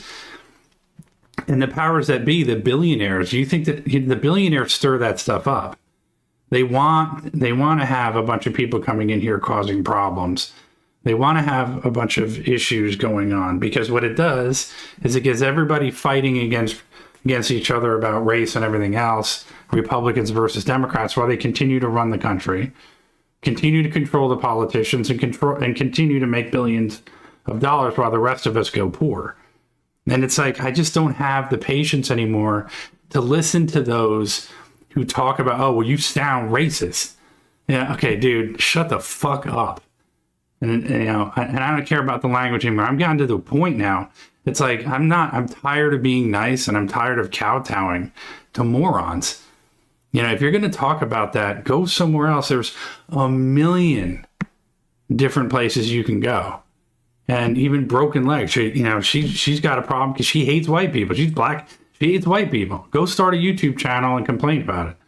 But we're tired of hearing it. It doesn't work anymore. And the question, and I again, Congressman, can you tell me where the evidence is on the $9 billion? Because we're doing what we can. I mean, all the local press and all the folks in Minnesota are saying that's not the case. We certainly, Johnny, that's right. If every dollar you put out there, if you say it could be fraud, but there's no evidence to that. And the problem with that is, and this story came out last week, people in the U.S. Attorney's Office said when you're putting out these numbers that aren't true, it undermines our ability to tackle the actual fraud. I didn't say $9 billion. I said that I think it's run into the billions. And that's not just in Minnesota. We've had, during COVID, the fraud was massive throughout the country, yes, particularly in the payroll protection plan and the enhanced unemployment. I think it begs the question, Mr. Chairman, of why we haven't been more aggressive in going after this all over the country. The fraud that was mentioned by my colleague was SNAP benefits, and that's in California, his own state. It's $180 million, but to California's credit, they're doing something about it. So that's the issue here. I'm not interested in scoring political points. I'm trying to stop the fraud. I appreciate that, Congressman. To get to a place where the public at the state and federal, in terms of state and federal spending, has confidence that we're properly managing the money, and wherever fraud occurs, that we're aggressively pursuing it. I think that's the question that's been raised about how your administration handled this. Mr. Chairman, I yield back. If I just say, that's fair enough, Congressman. I think that spirit is what we're trying to get at. I do think it's nationwide. I think we should share information. I think we're being as aggressive as possible, but fair enough. Mr. Chairman, I'd like to seek recognition for a unanimous consent request. I ask unanimous consent to enter into the record a June 17, 2025 memorandum from the House Judiciary Committee Democrats titled House Judiciary Committee Democrats Memorandum regarding President Trump's pardons cheat victims out of an astounding $1.3 billion in restitution and fines, allowing fraudsters, tax evaders, drug traffickers, and keep. Brian, you're just interested in trolling. You're not interested in really accomplishing anything. You just want to troll and be an asshole. And you don't care about the white race. You don't care about yourself. You genuinely don't. You really don't care because you are self-loathing. You're a nihilist. You're probably a Maoist communist, is my guess. Are you a communist? So answer me that. Are you, I'm guessing you're Leninist, communist, or Maoist. So you're communist, you're nihilist, you don't care about your own race, so you genuinely don't care. And the question you're asking me is just to be a troll. So somebody like you is just, what we have to do is just ignore people like you, and just you left and then you come back to be a troll. So this is the last time I'm going to say anything to you. At this point, I'm going to ignore you from here on out. That's what you are. You're a Maoist communist, is my guess. And you're a nihilist. And so your opinion really doesn't matter because you hate yourself and you hate your own race. So it really doesn't matter what I say. To keep ill-gotten gains, which estimates that Trump's reckless pardons robbed victims and let perpetrators walk away without paying $1.3 million in restitution. Without objection to order. Chair recognizes Ms. Stainsbury from New Mexico. Good morning. Good afternoon, as it is. Mr. Chairman, thank you for having this hearing. I know it's been a long morning for everyone here as witnesses today, and it's been a long several months for the people of Minnesota. We thank you for your service. Now, let me just start by saying at the beginning of my comments here what I said at the beginning of the last hearing that we had on this exact same subject, which is that we must unequivocally root out. Okay, this is the last time I'm going to say it. I'm going to remove you, Brian. Are you a Maoist communist? Or Leninist, are you a communist, period? Obviously, you are a nihilist. Answer the question. Are you a communist, yes or no? And if you ask me another question, I'm removing you. Waste, fraud, and abuse and prosecute any crimes, wherever they happen, whether those crimes are happening in social service programs at the state level or whether we have an out-of-control president and administration that is committing crimes, waste, fraud, and abuse inside the White House and within our federal agencies. Okay, I told you. I just asked you and you didn't answer, so I'm removing you. So it's obvious you're a communist. You're gone.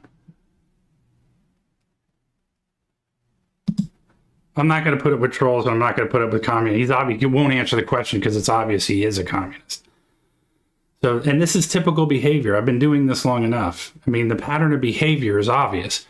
These are people who, what a communist is somebody who wants to destroy something that's good. I mean, that's just part of it, a very small part of it. But that's what a lot of these people are. The people who claim racism and stuff like that are communists because they don't want good things. They don't want people to live a good life. They don't want a utopia. They don't want good things to happen. They want destruction. Anyone that produces, anyone that works hard, anyone that's talented, that creates, they want to destroy. And that guy is one of those types of people. And anyone that says racism or racist is 9 times out of 10, probably 10 times out of 10, a form of a communist, whether it be Maoist, Leninist, etc., or Soviet communist, whatever you want to call it. Including deploying thousands of armed agents into our communities, using per diems that are costing millions of taxpayer dollars every day to terrorize our communities, to violate their civil rights, to violate due process rights, and that have resulted in the murder of 2 U.S. citizens. And so my question is, why are we not conducting oversight over that? 2 U.S. citizens that have been murdered by the federal government. Renee Good, a Minneapolis mom, murdered. Alex Preddy, a Minneapolis VA nurse, Yes, too. murdered. They're anarchists, too. Nurul Amin Shal Alam, Oh, shut up. a partially blind refugee in Buffalo, New York, dead after being left in a parking lot by DHS without even a pair of shoes on. Now, this woman wouldn't care about any young white kid being murdered by an illegal immigrant. Guaranteed she wouldn't even know any of their names. But she's going to hold up a picture of that guy, and she's also going to probably pay the bail money of anybody else that commits a crime that's an illegal. The kidnapping of children like Liam Ramos. And Okay, here's another thing that explain to me why somebody talks in regular English like I am right now, and then when they see or say somebody's Hispanic name, they go Ramos, Ramos. Why is it that? See that you're just an asshole to the nth degree when you do shit like that. Okay, this dumb bitch Melanie is going to talk in regular English and then use a Hispanic accent when she says somebody's name. Fuck you if you do that. You are the biggest, the highest class, first level asshole.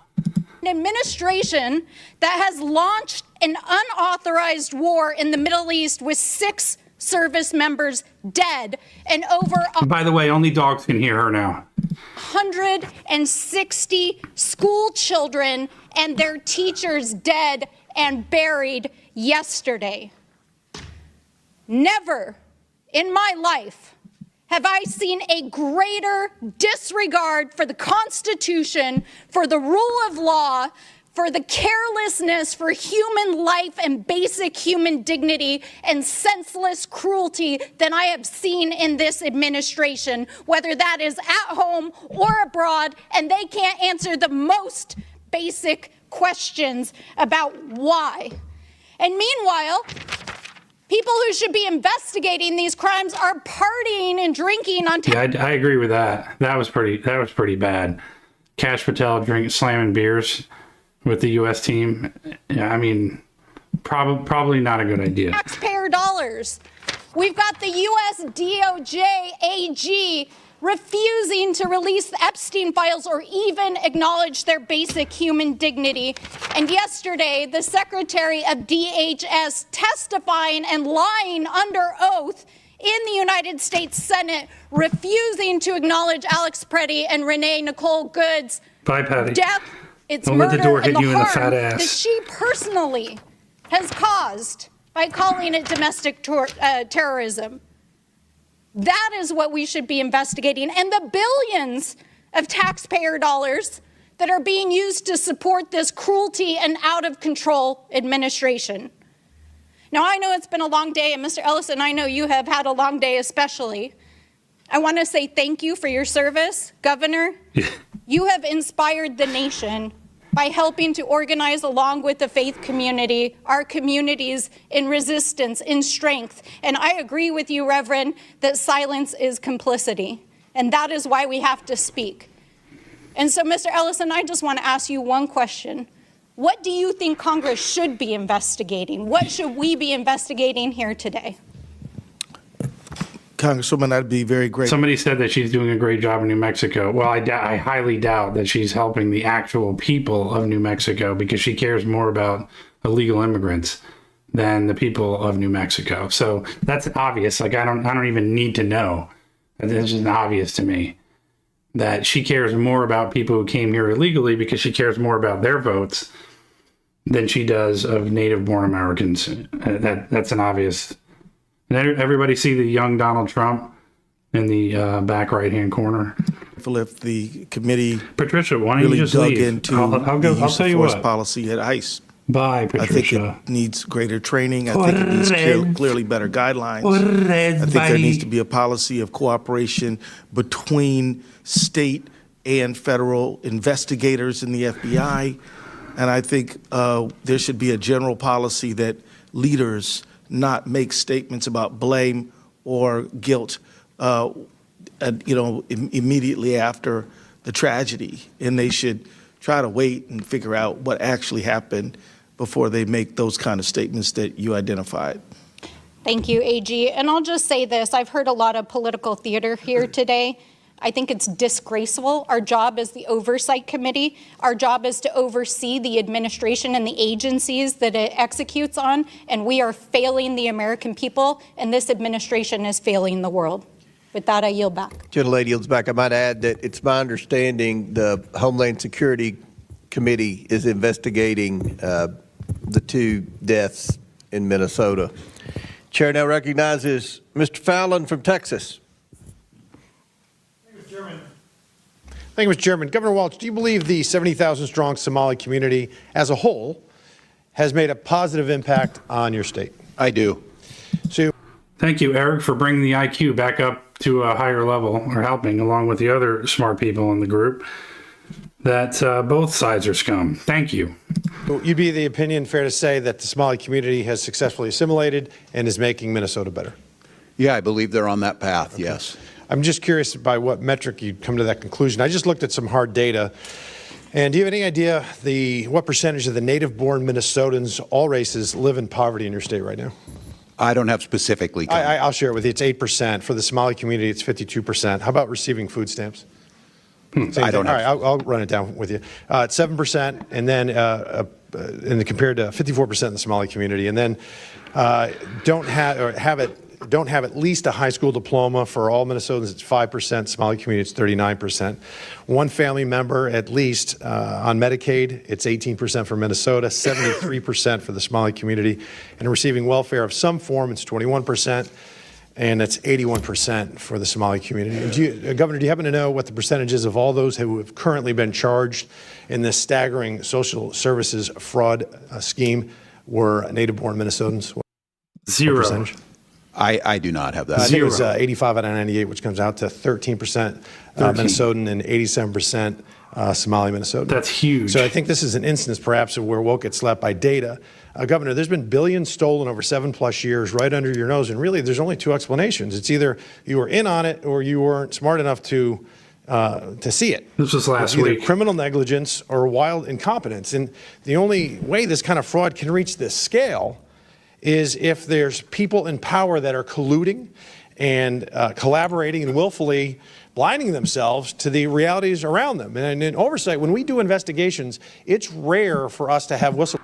That's true, Teddy, that everybody points fingers, no one takes responsibility, and that's part of the problem. Both sides are a problem. They face retribution and punishment and resentment, and they can be ostracized, and it's difficult, and it's uncomfortable, and sometimes it's even dangerous. So when we have when we're having an investigation and we have even a couple of whistleblowers, it's very valuable to us because they provide invaluable.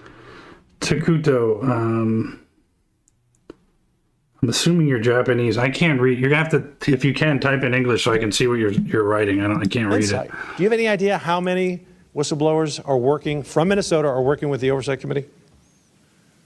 I do not. We have our own strong protections in the OLA, the independent. Well, it's 30. I mean, I haven't seen that in 5+ years in Congress. 30. Governor, on September 16th, 2025, did you announce your reelection bid? Pardon me? On September 16th, last year, did you I don't announce know the exact date. In September, roughly the fall last year, did you announce you're running for governor again? Yeah. I believe that's correct. Okay. And then I think you said in your quote here, we've made historic progress, but we're not done yet. And then just 3.5 months later, on January 5th, you dropped out. I got to ask you why. I mean, were you tired of making historic progress? No, Congressman, I think I've done the job for 2 terms, and I said talking with my family, and I said I want to focus on doing the job, not running. Didn't have anything to do with this epic, historic, awful fraud?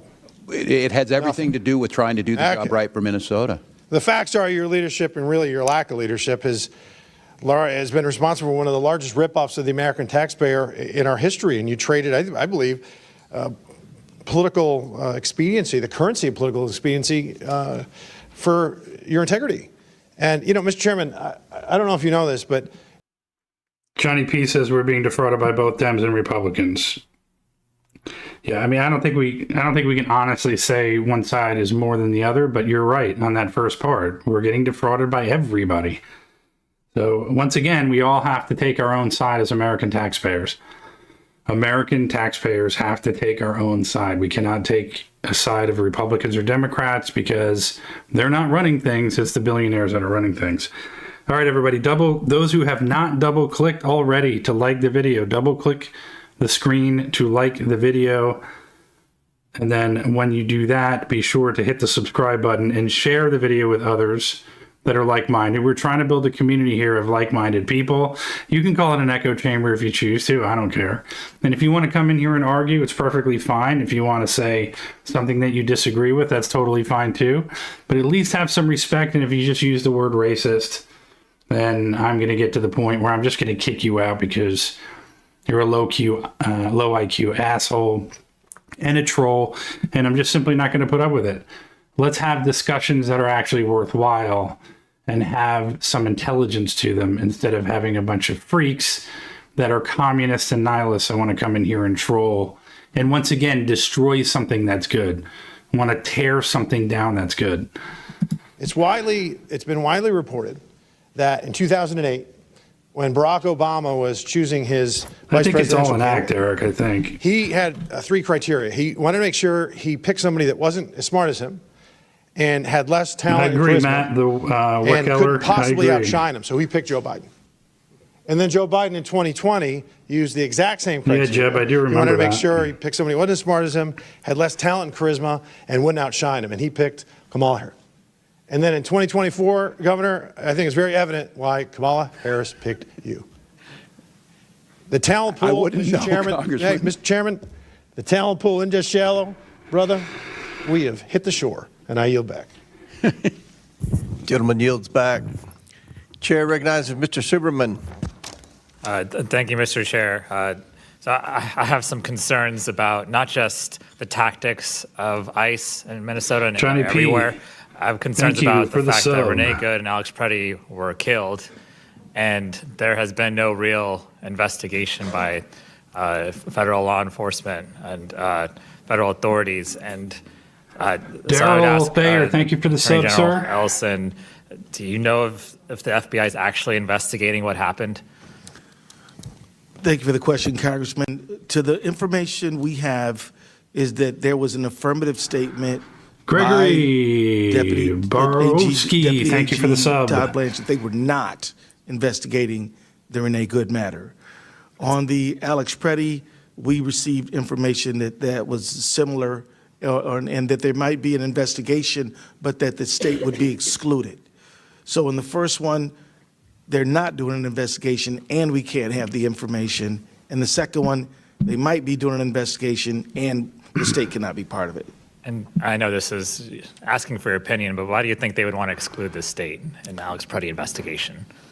Well, I don't want to speculate as to what somebody's motives might be, but I can just tell you this. It is a sharp departure from the norm. Normally, we investigate these things jointly, and when somebody doesn't want another investigator there, sometimes you might wonder if there's something that they don't want to come out.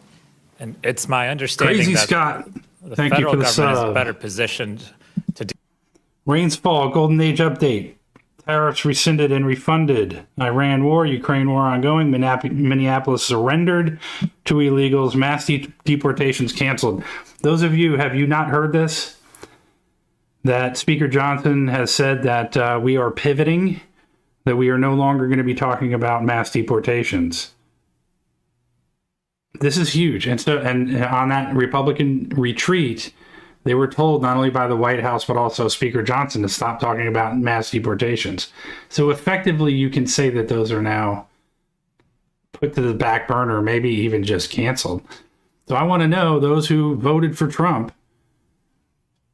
and wanted the mass deportations. I certainly did. They're effectively canceling them. I want to know from people who voted for that, what do you think? Let me know in the chat how you feel about hearing about that. Because to me, it's not, that's bad. It's very, very bad news. Do such an investigation and to be able to prosecute such crimes because there might be federal immunity. My understanding, federal agents are typically immune from state prosecution if their actions were directly tied to official duties. What is your understanding of that? So my understanding starts with the Supremacy Clause in the U.S. Constitution, and then there's a line of cases. The first one is something called in re Nancy, thank naco, and then you there's for a the number of cases sub. after that. What it says is that if a federal agent arguably commits a crime and is indicted or charged, that that agent, the federal agent, would have a affirmative defense of saying that I was doing my job and I was doing it in a necessary and proper way. What I was doing was necessary and proper. If they can meet both of those criteria, a court might grant their motion to dismiss. If they cannot, the matter is going to face a jury. And matter of fact, there was a case involving, you may remember the case involving Randy Weaver in Idaho. That case actually was cleared by the... What they're saying, Bob, is that because of what happened with all the protests, which were paid protests, by the way, because you're not seeing any protests regarding the Iran war, right? Because they're not getting paid. So you would think that leftists would be against the war. They've always been against the war. Why would we go and, all of these wars and we're getting involved in all this stuff, sending kids over there to be killed, but there's nobody out protesting. But yet, when it came to the Minneapolis sending ICE, there were protests everywhere because they were paid for. Well, what's happened is it wasn't a good look. So the Trump administration caved, and because it was all over the news and had all these massive protests, instead of seeing them for what they are, they caved and said, this doesn't look good for us. But what's going to end up happening is once more and more people start figuring out that they caved on it, they're going to get their ass kicked in the midterms. That's what's going to happen. It's going to be a blue wave. The way things are going right now, that's what's going to happen because they caved on mass deportations. It's a shame. Ninth Circuit to go to trial, but the local authorities decided not to pursue it. And to prosecute Renee Good and Alex Preddy, you would need evidence, right? Has the FBI or anyone given you or been able to cooperate with you on any evidence in this case? No, at this point they have precluded the state from access to the evidence, but there's a lot of other evidence out there, and we're also pursuing all options to get access to the evidence. Do you think with what you have now, you could prosecute Renee Good and Alex Preddy at the state level? I think theoretically it's possible, but Dilzilla, explain what you mean by the war was not about just America. I'm curious on what you expand on that. I would think it would be imprudent until you see the federal file, because when you're a prosecutor, you should know the whole file. You should have evaluated all the evidence before you make a charging decision or bring a matter to the grand jury. Because my concern here is that not only are these terrible things happening to U.S. citizens, but there's no accountability, right? There's no mechanism. There's a cover-up for the people who are at ICE and other law enforcement who do the wrong thing, and it's making everyone at those agencies look bad. It's making our country look bad in the international stage. And so, we have legislation at the federal level. I'm a co-sponsor of the Stop Excessive Force and Immigration Act. We're trying to do things tangibly to make things better. We need some support on the other side of the aisle, but certainly we're going to push forward anyway. I guess I would end by saying, well, what would you ask Congress to do to... Okay, Dill, so you're still not making any sense. So you think... Because you say Iran is a proxy that has gone rogue. So do you know what the Clean Break Memo is? Do you know what the Greater Israel Project is? Do you know what AIPAC is? Do you know about the Syrian war and Libya and Iraq and how all that stuff ties together? Do you understand how all that works? help get the accountability that we're looking for. Let's talk about, you want to talk about now. Let's hear what you, I think that for what you know about for this. anyone, Republican or Democrat, hoping to get public trust restored to immigration agents, This is what I'm talking about. there must be clear protocols regarding So you're not making any recruitment, sense, Bill. training, and protocols on use of force. There must be an investigation. States must be involved, and there's more to be discussed. Governor Walz, you have 5 seconds. I would agree with the Attorney General that it's about restoring faith, that people don't trust what they're doing, and we need them to be able to do their job. Okay, so Dill, you don't know about the Greater Israel Project. You don't know anything about the Clean Break Memo. You don't know anything about AIPAC. You don't know anything about our U.S. politicians and who they're emboldened to and who they're basically held hostage by and why we're doing what we're doing in Iran. So, Thank you. I yield back. no, you're that guy who wants to be right. Mr. Burleson you're from talking Missouri, about and yourself then right Mr. now. Timmons from South Carolina. Thank you, Mr. Chairman. Governor Walz, we already know that the Minnesota Medical Assistance gives Okay, taxpayer you- dollars dude, to I'm- people that are not here legally, illegal aliens, and we know that in large part, your sanctuary city policies or sanctuary state policies have exacerbated the fraud that we are seeing in Minnesota. We know that just from conservative estimates alone, during the Biden administration, we had an estimated 15 million people come here illegally. Within your state alone, the estimates from the Migration Institute and Pew Research is that it's at least 130,000 people that are here illegally. And we know that $250 million was stolen for the Feeding Our Futures program. Are you familiar with the fact that those working for the program and individuals later convicted of fraudulent crimes met with Mr. Ellison in the what has been talked about, the recorded conversation? I believe the Attorney General just testified to that, yes. It was a 54-minute conversation, and in it, the conversation was recorded as an audio file secure. So what am I missing, Stu? Because I miss all the other chats. So what are you trying to say? Because I missed it. So I want to hear what you have to say. There was a request to get that information.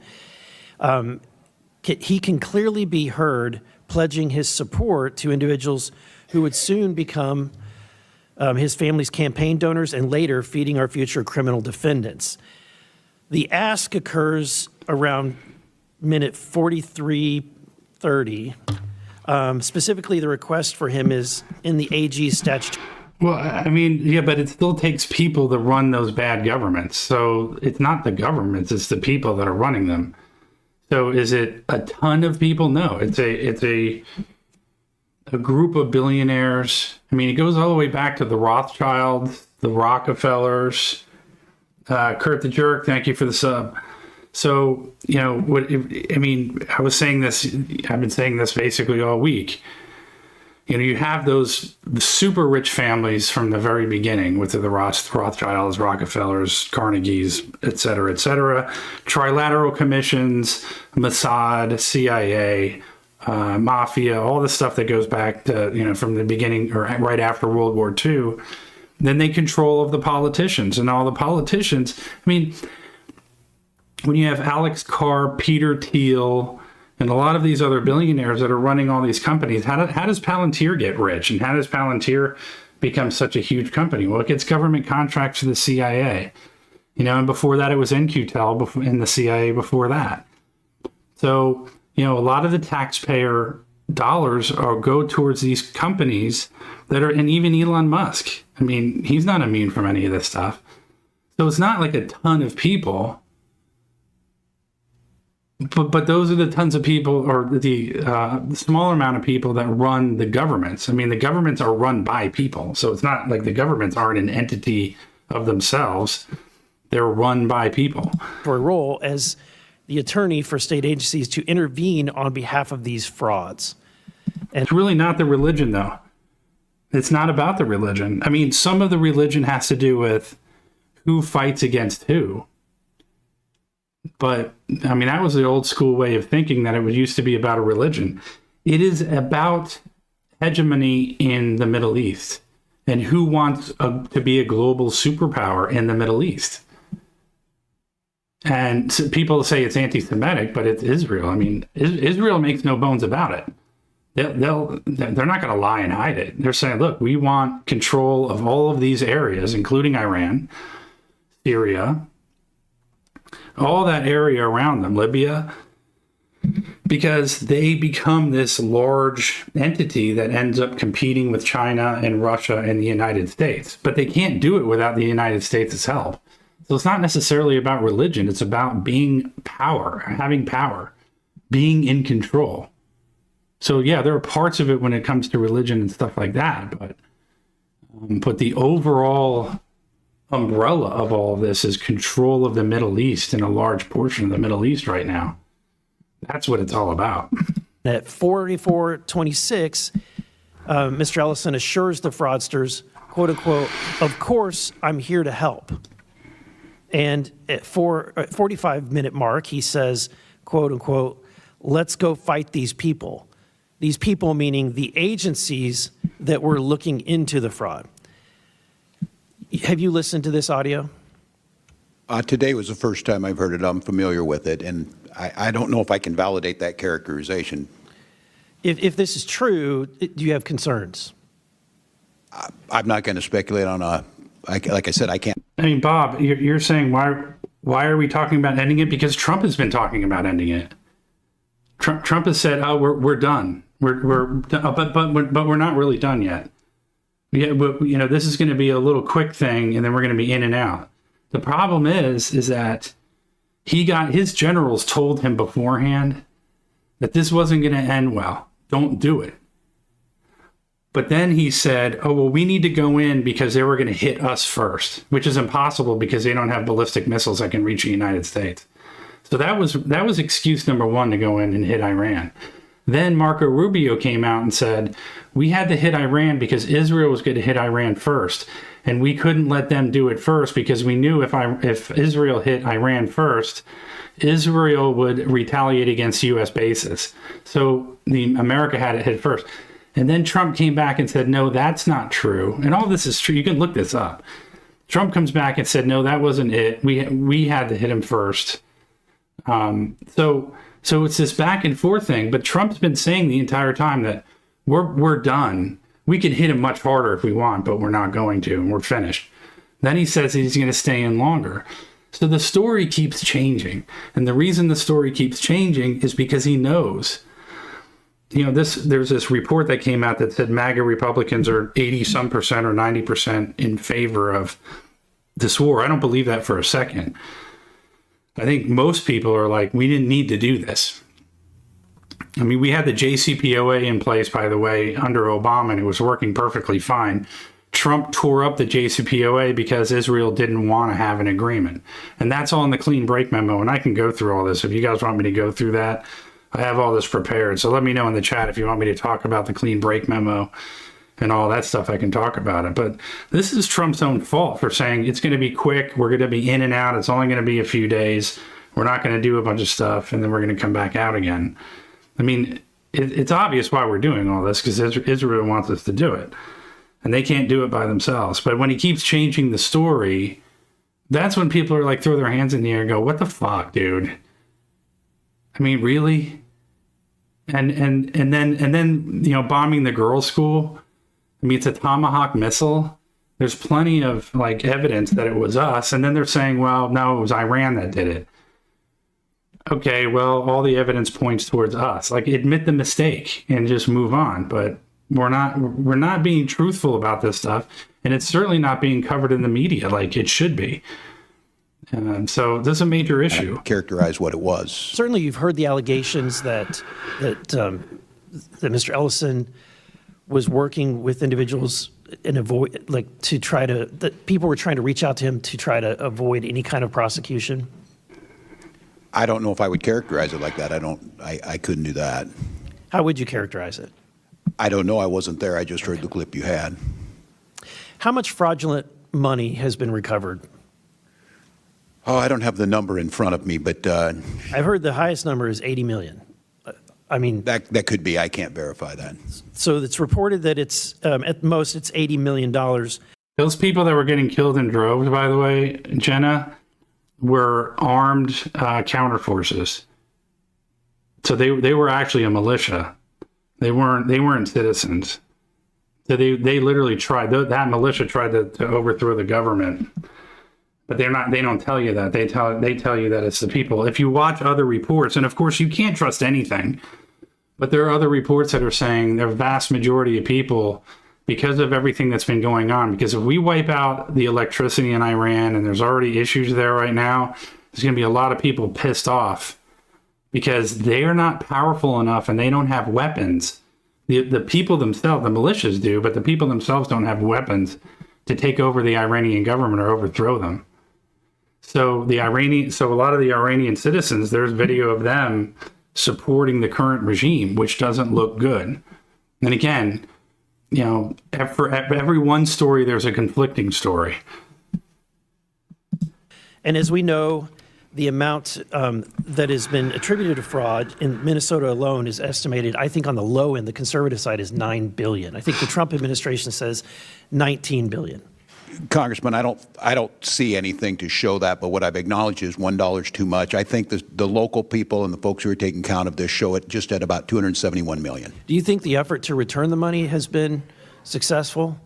I can't speak to that. I don't have any part in that. I think that returning $80 million out of let's say, Stevie Ray Layton, let me know if you can I don't know if you can put a link in there or just tell me what report said, because I haven't seen it, that it was not a U.S. missile.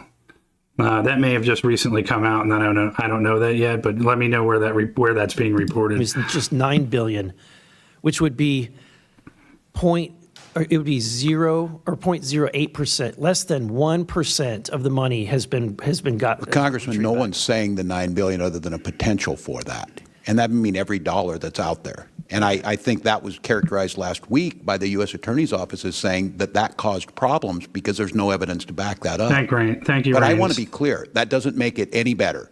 I just want to be clear. I hear you on the $300 million. There's more work. Would you agree there's more work to do? If you're at 1% or less than 1%, there's more work to do. I think if it's 99%, there's more work to do. Last week you stated to the press that you have fired people who weren't doing their jobs. Is that correct? What I stated is that people have been put into new positions, that we removed people from positions. So you did not fire anyone? So people stepped away. Shuffled the decks on the Titanic. I think they left state government. Okay. All right. Thank you, Mr. Chairman. I yield back. Gentleman yields back. Chair recognizes Mr. Timmons, and then... So just so you guys know, Bethany is the producer of the show, so she does have powers over the entire chat. So just to keep that in mind, she is given superpowers.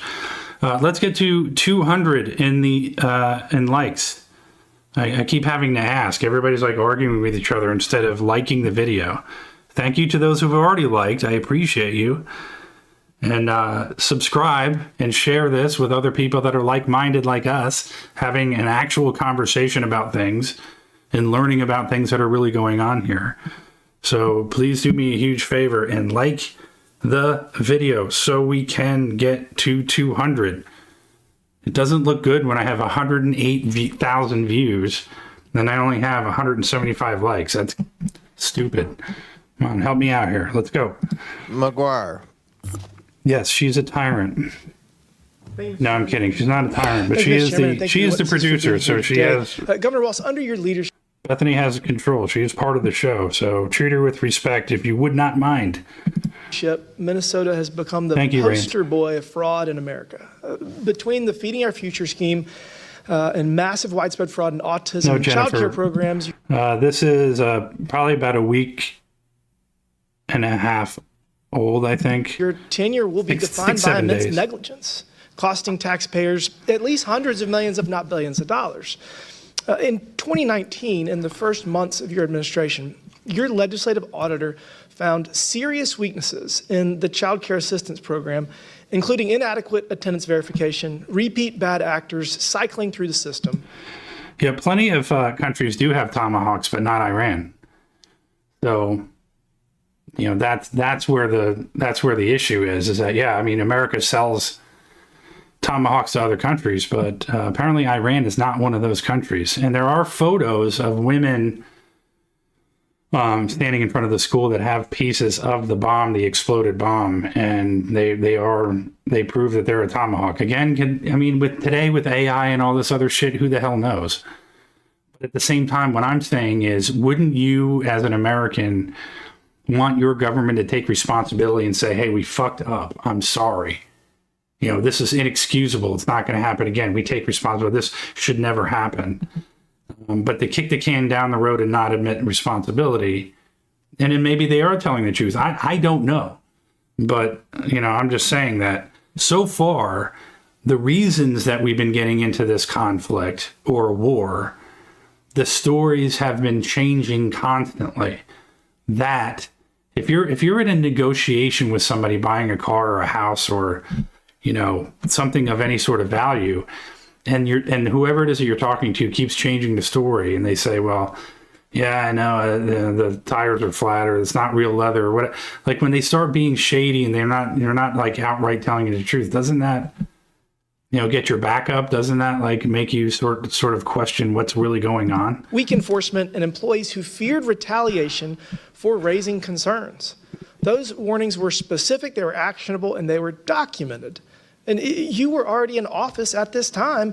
If, as you say, the buck stops with you, Governor, it's unclear when the buck actually stopped. X is a good source for news. In your written testimony, you listed multiple actions sources, taken to curb fraud, yet clearly they were insufficient. As Minnesota ended up with 14 Medicaid programs deemed high risk, representing over $18 billion in spending. The buck didn't stop when whistleblowers were silenced years ago. It only stopped when you realized the fraudsters were drawing attention from people that you couldn't intimidate into silence. Fraud of this magnitude does not happen overnight. It builds slowly, and it's the result of institutional failures and Stu, what do you mean? Not liking Trump is just an idiot fad? Meaning, like, if you don't like Trump, then you're an idiot? I mean, I want to make sure I have that right before I respond. Or leadership. So, Governor, my question is simple. If the buck stopped with you, as you said, who failed between 2019 and 2022, and why were they not held accountable? Who failed in what, Congressman? This fraud has been growing until recently, and you have been governor for many years. No, well, thank you for the question, Congressman. And I would disagree with your characterization, obviously. And the legislative auditor, I don't know what the time period they investigated. Those are usually come months after they did it. We took office in January of 2019 and immediately started acting on what. The thing is, it's like we get into these semantics of whether you hate Trump or like Trump. And this, once again, this is where you get off the rails and it makes no sense. I've asked this question before and no one answers it.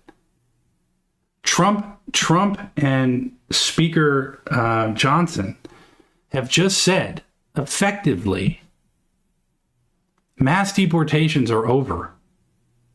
We're not talking about it anymore.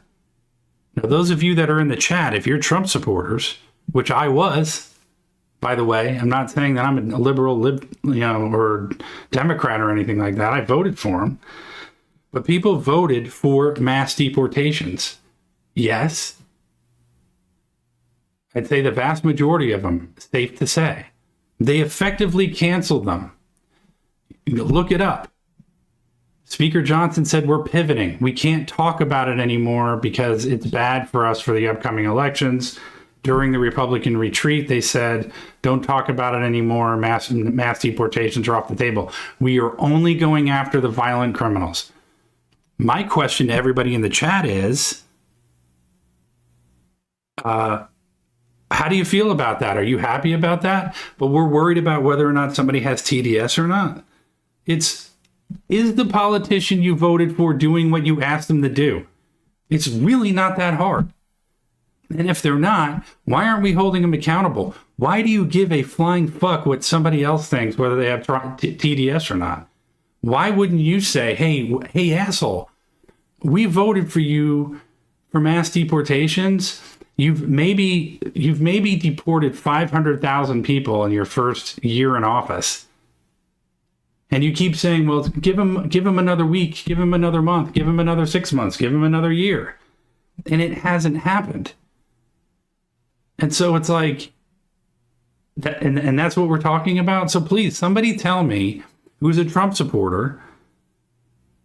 Just, a few of you tell me, are you happy with the fact that we've effectively basically said, we've now, you could basically call it amnesty now. You could basically say we've given amnesty to illegal immigrants now, because that's essentially what's happened under this administration.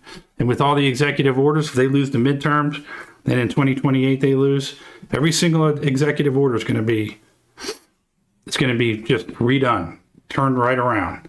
So let me know in the chat. What do you think? How do you feel about what Speaker Johnson said yesterday and what they said at the retreat? The OLA, the Office of Legislative Auditor, independent branch, started asking us to do, where we started changing the programs. That's not what the record reflects. The record reflects that there were all of these whistleblowers and they were being intimidated because alleged. That's the other point. We needed the wall. The wall is permanent, is it not? We had $200 billion in the big beautiful bill for illegal immigration. That's why we hired all the ICE agents. We pulled out of Minnesota, by the way, because of political pressure and all of the violent protests, the paid protesters. So we pulled out of Minnesota. No Somalis who were committing fraud have been deported. None of the Haitians have been deported out of Ohio, right? And the mass deportation's over with, and we don't have a border wall. How many times were we told from 2015, 2016 and on, we're going to build a wall and Mexico is going to pay for it? Do we have a wall that's completed yet? No. So what happens if somebody else gets in? They reverse everything and we have mass immigration coming back in again because we don't have a wall. A wall is permanent. An executive order is not permanent. So once again, people need to wake up and stop talking about TDS and Trump derangements syndrome. Hold the politicians accountable for what you told them to do and what you voted for. I don't think it's that hard to figure out. Racism was the motivation behind the degree of enforcement. Congressman, I've never got a chance to speak to these folks. What I will say is that, and my time in Congress proved that, I strongest whistleblower protections we can possibly have. We have plenty of opportunities. We're not talking to every other state. We're talking to Minnesota because of the rampant fraud. So look, is there no fraud in any other states? 3 members of the Minnesota State House of Representatives who all served on the Fraud Prevention and State Oversight Policy Committee gave transcribed interviews that confirmed that your administration was aware of the fraud happening in the state, yet chose not to act due to fear of political repercussions and intentionally silenced whistleblowers who have tried to come forward. Well, that's incorrect. Mr. Chairman, I'm going to end. Jimmy, to say that X is useless and biased, it's if you're smart enough to do your own research and go on X and see what people are reporting, and then compare it to somebody else's reporting, and then actually take the time to figure out who's telling the truth and who's not telling the truth, because most of that stuff is coming in as rapid fire. It is completely and utterly ignorant to say that it's biased. It's biased if you allow it to be. And that goes for any platform. CBS, ABC, and NBC aren't biased. CNN and Fox News aren't biased. So basically, X is biased, but nobody else is. I mean, what kind of fucking argument is that? Insert this in the record. Roadmap to program integrity and fraud prevention. It's a report, Mr. Chairman.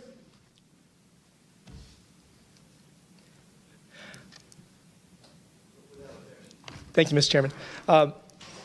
This report relays that several current and former Department of Human Services employees have described messaging from DHS leadership that emphasize compassion over compliance. So the former leaders have said that DHS should be guided by 70% compassion and 30% compliance. And then in 2023 DHS public presentation, leadership encouraged employees to embrace a 60-40 mindset. Again, that's 60% compassion and 40% compliance. I want to have as much compassion for people that need social safety nets. Like, I want to have 100% compassion, but we also have to have 100% compliance or work as hard as we can to get there. And as you sit here today, and after acknowledging how widespread and pervasive fraud is in Minnesota, how should your state employees prioritize program compliance? What is your message? Yeah, I mean, you have Breitbart's owned by the Mercers, billionaires.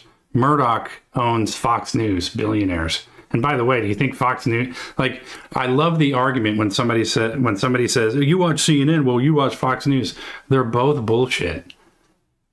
You don't think Fox News is biased for anything that happens for both Breitbart and Fox? They're never going to criticize anything regarding the Iran war or Israel or any of that kind of stuff, because the Murdochs are friends with Netanyahu. So you think they're going to write anything against Israel? Then again, you can call it anti-Semitic, but it's true. And then you have CNN, which is obviously biased leftist, MSNBC.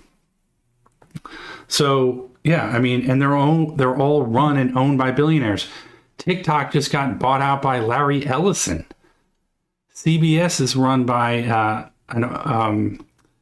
somebody in the chat remind me of her name, but she was trained as an Israeli spy for the IDF. I mean, all these networks are owned by a small group of billionaires, and all of those billionaires, like I've been saying this entire time, are controlling our politicians. So not only do they control all the politicians, they control the media that you get. The only one that we have right now that is, Carson, thank you for the sub. The only one that's somewhat not completely controlled is X. And X has its problems too, because the H-1B visa, if you had spoken out against the H-1B visas, and by the way, I've spoken directly to Elon Musk on X Spaces, and I'm going to start going back into X Spaces again, because I talked to a lot of people that are very, very influential in X Spaces. Elon Musk took away verification blue check marks from people who complain about H-1B visas. If you said that was a problem, then he said, I'll fuck you in the face over that. He literally said that because he wants H-1B. I totally disagree with H-1B visas. I think there are plenty of native-born Americans that can do those jobs. But he literally he took away the blue check marks for the people that actually spoke out against it. But yeah, you follow the people, and not for nothing, there's tons of people that are on X on the right. Cat Turd. I don't know. Tell me if you know who Cat Turd is. This guy Eric Daugherty, who works for like Florida's Voice or something.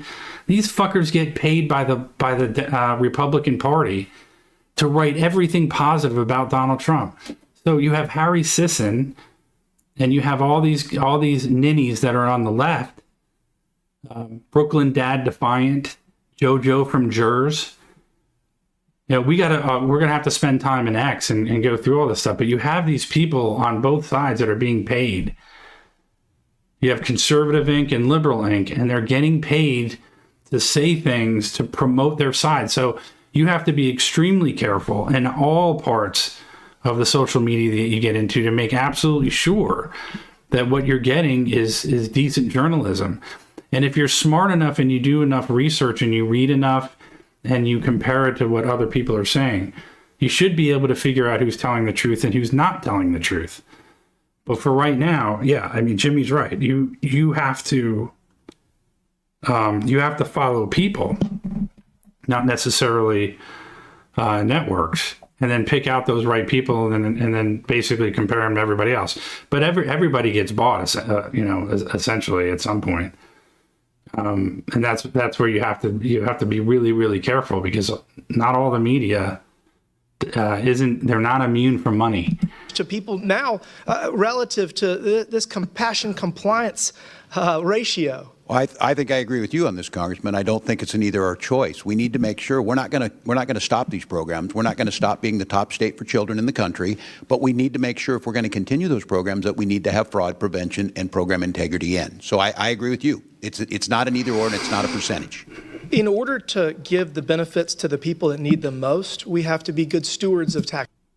Mr. sees it like it is. The billionaires install the politicians with an appearance that you have a choice. The game is rigged, and the sheep just sleep. Very, very well said. That sums it up in a nutshell. The billionaires install the politicians. So when you sit there and you get into an argument, go Trump, Trump sucks. No. It's not even close to being right. Not even close to being right. Donald Trump said in 2011, Obama wants to get elected, so he's going to start with a war with Iran because he's an idiot and he doesn't know how to negotiate.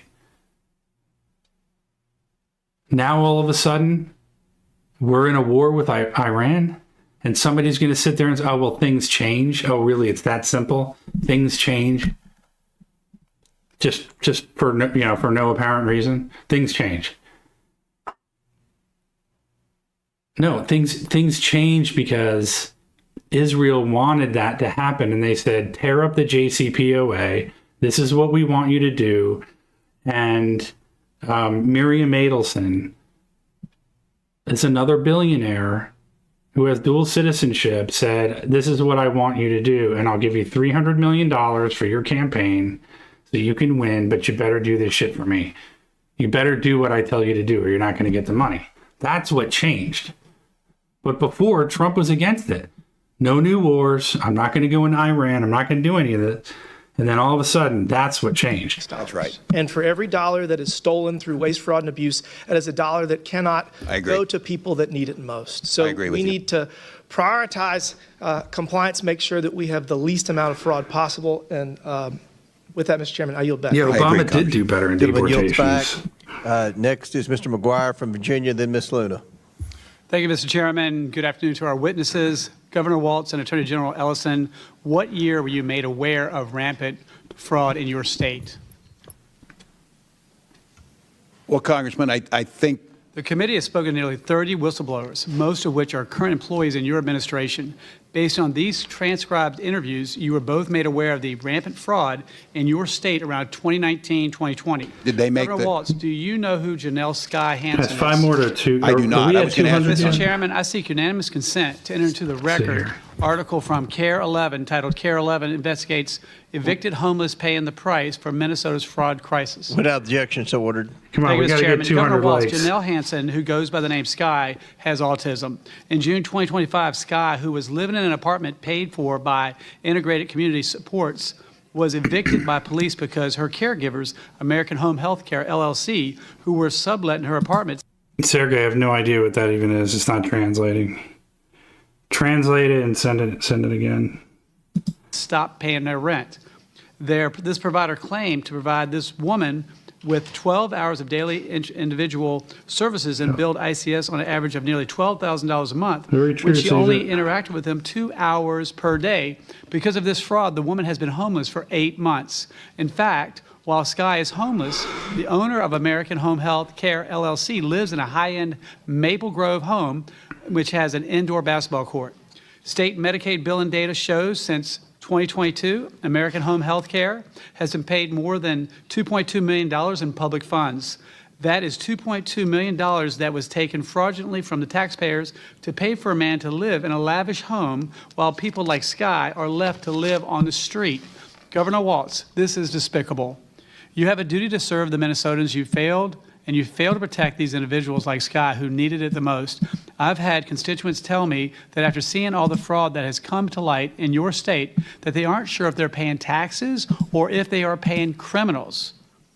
Governor Walz, Attorney General Ellison, yes or no, does your administration take whistleblower reports seriously? Yes or no? Yes. Governor Walz and Attorney General Ellison, yes or no, do you believe that when faced with a whistleblower, the correct course of action is to retaliate against them and suppress their concerns? No, of course not. It's illegal to do so. Governor Walz, yes or no, are you aware of any instances of employees in Minnesota's Department of Human Services being threatened and intimidated with military surveillance to ensure they stay quiet about fraud? I am not. This is a picture of an email from Emmanuel Nwala at the DHS manager who sees it like it is. It's the billionaires. It's the Peter Thiels. It's the Elon Musks. It's the Miriam Adelsons. You name it. Those are the ones that are controlling things. And then you have when we were watching the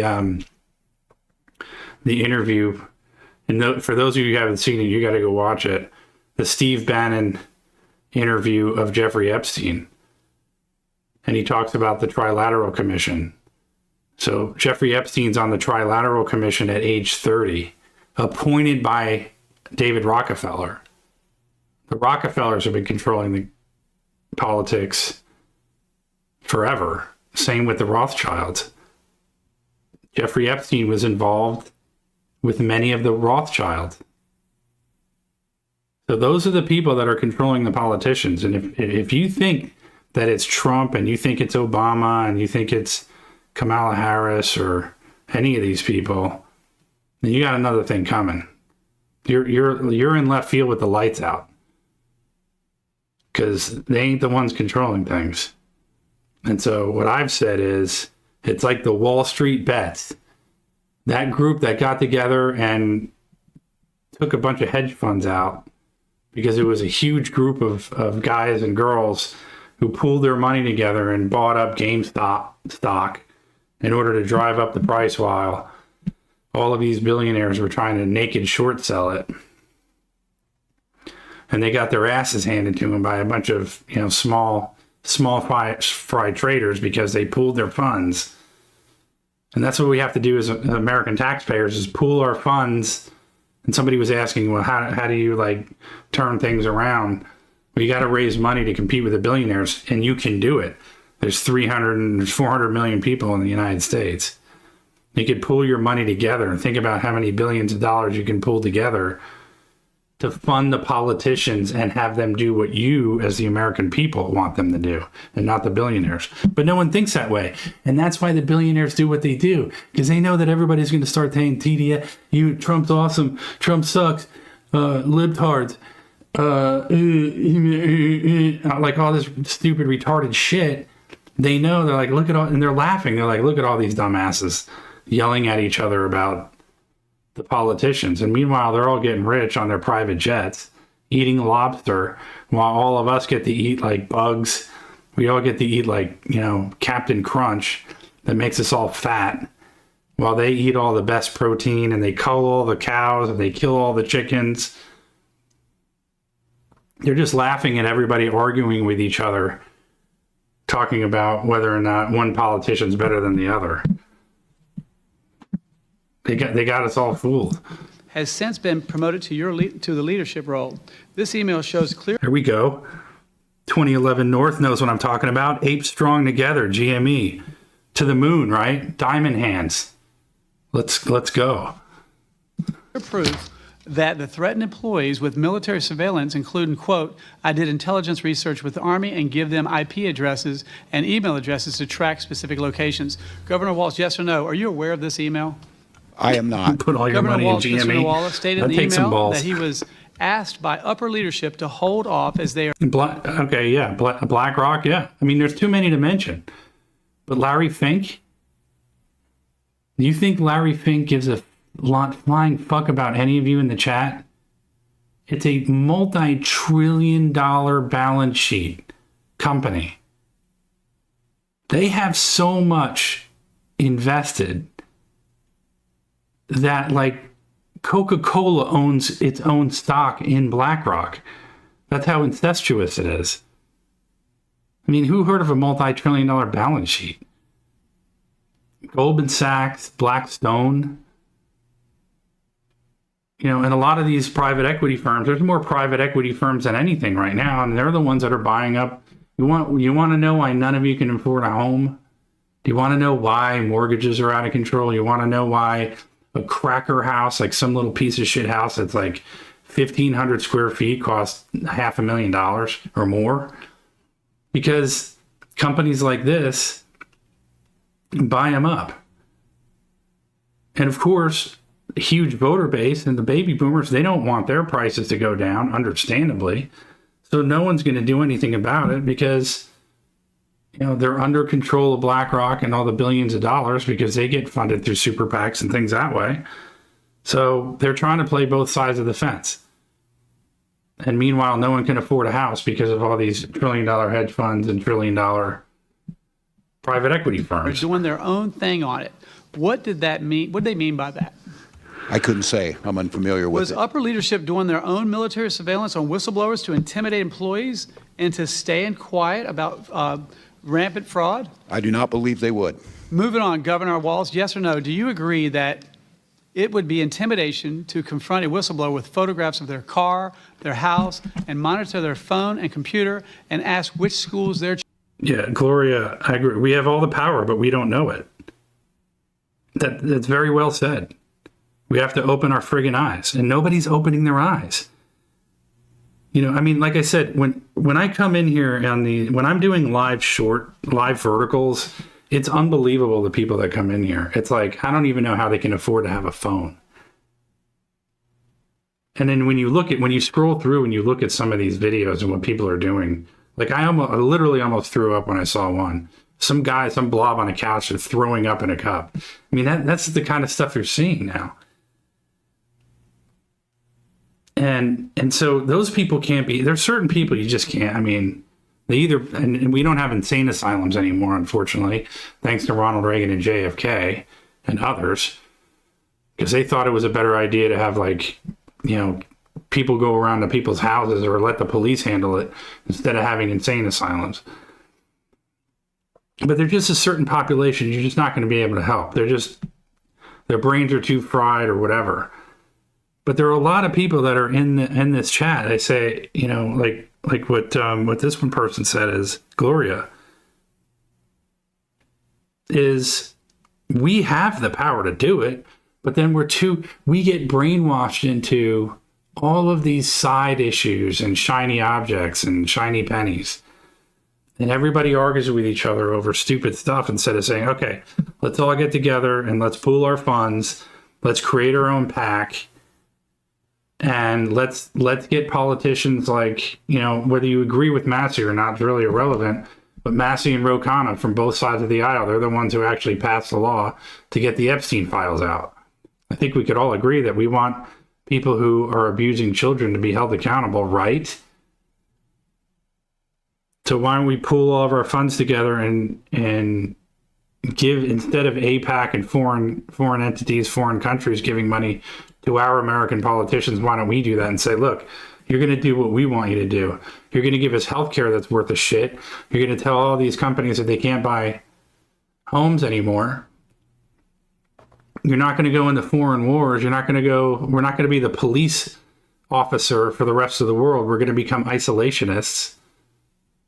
Our military, last I heard, was for defense, not for offense.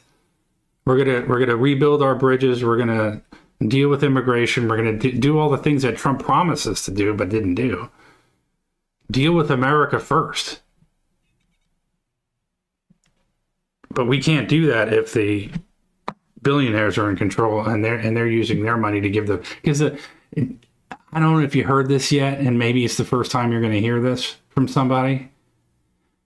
Donald Trump and Joe Biden, Kamala Harris and Obama, they don't give a fuck about you. They only care about the ones with billions of dollars. They'll listen to the donors. They're not going to listen to you. 2011, thanks for the sub. They do not give a shit about you at all. And they'll keep telling you, give me another year. Just vote for us again. We'll do it. I promise we're going to do it for you. They're not doing it because they don't care. But if somebody with $1 billion tells them to do it, they're going to do it. Children go to? Yes. Governor Walz, yes or no, did the DHS investigators direct you to participate in these intimidation attacks against whistleblowers? Could you restate the question, Con? Were you directed to intimidate these whistleblowers? Of course not, no. Governor Walz, who is Shireen Gandhi? She is the current commissioner of the department. In her transcribed interview, Ms. Gandhi confirmed that DHS used outside entities to investigate DHS staff. Governor Walz, I think it's clear to the American people that your administration didn't take whistleblowers seriously and even further cultivated an environment of fear to intimidate. Mr. sees it like it is. What would a grassroots project look like to wake the population up to a mass scale? Well, I think things like this, if we can get more people to subscribe and follow and pay attention and build a community and then share this with other people that are like-minded. You know, we have 120,000 views tonight.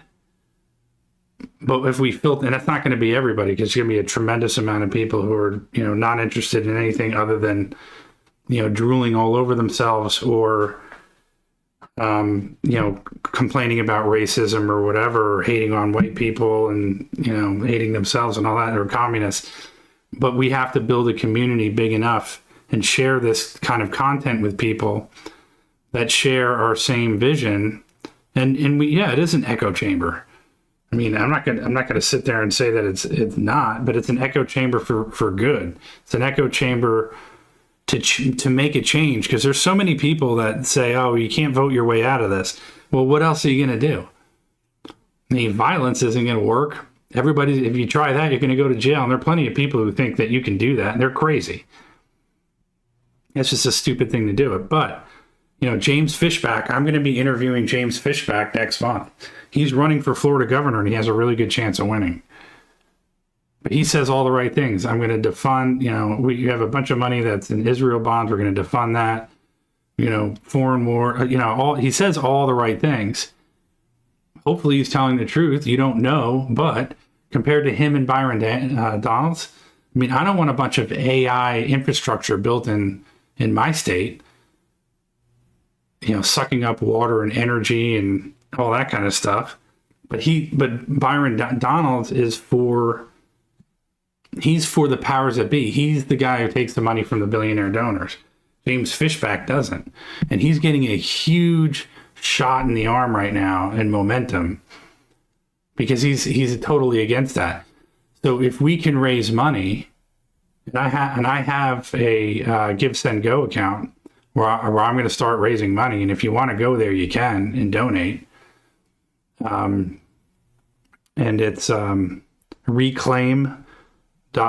I'll put it in the chat. So if you want to donate, you can do it.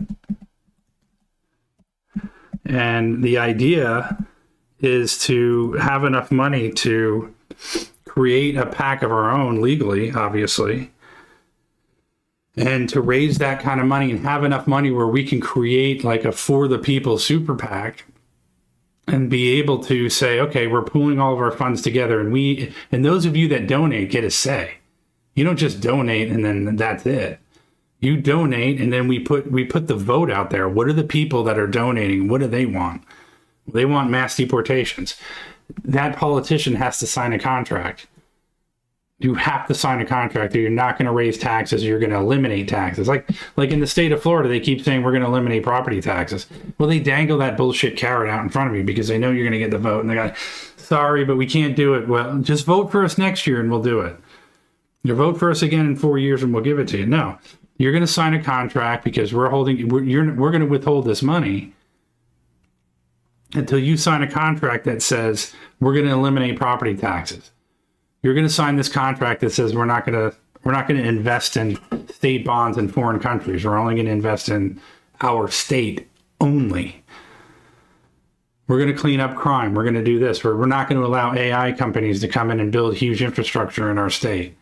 So hold these guys accountable by having them sign contracts, and then make it known.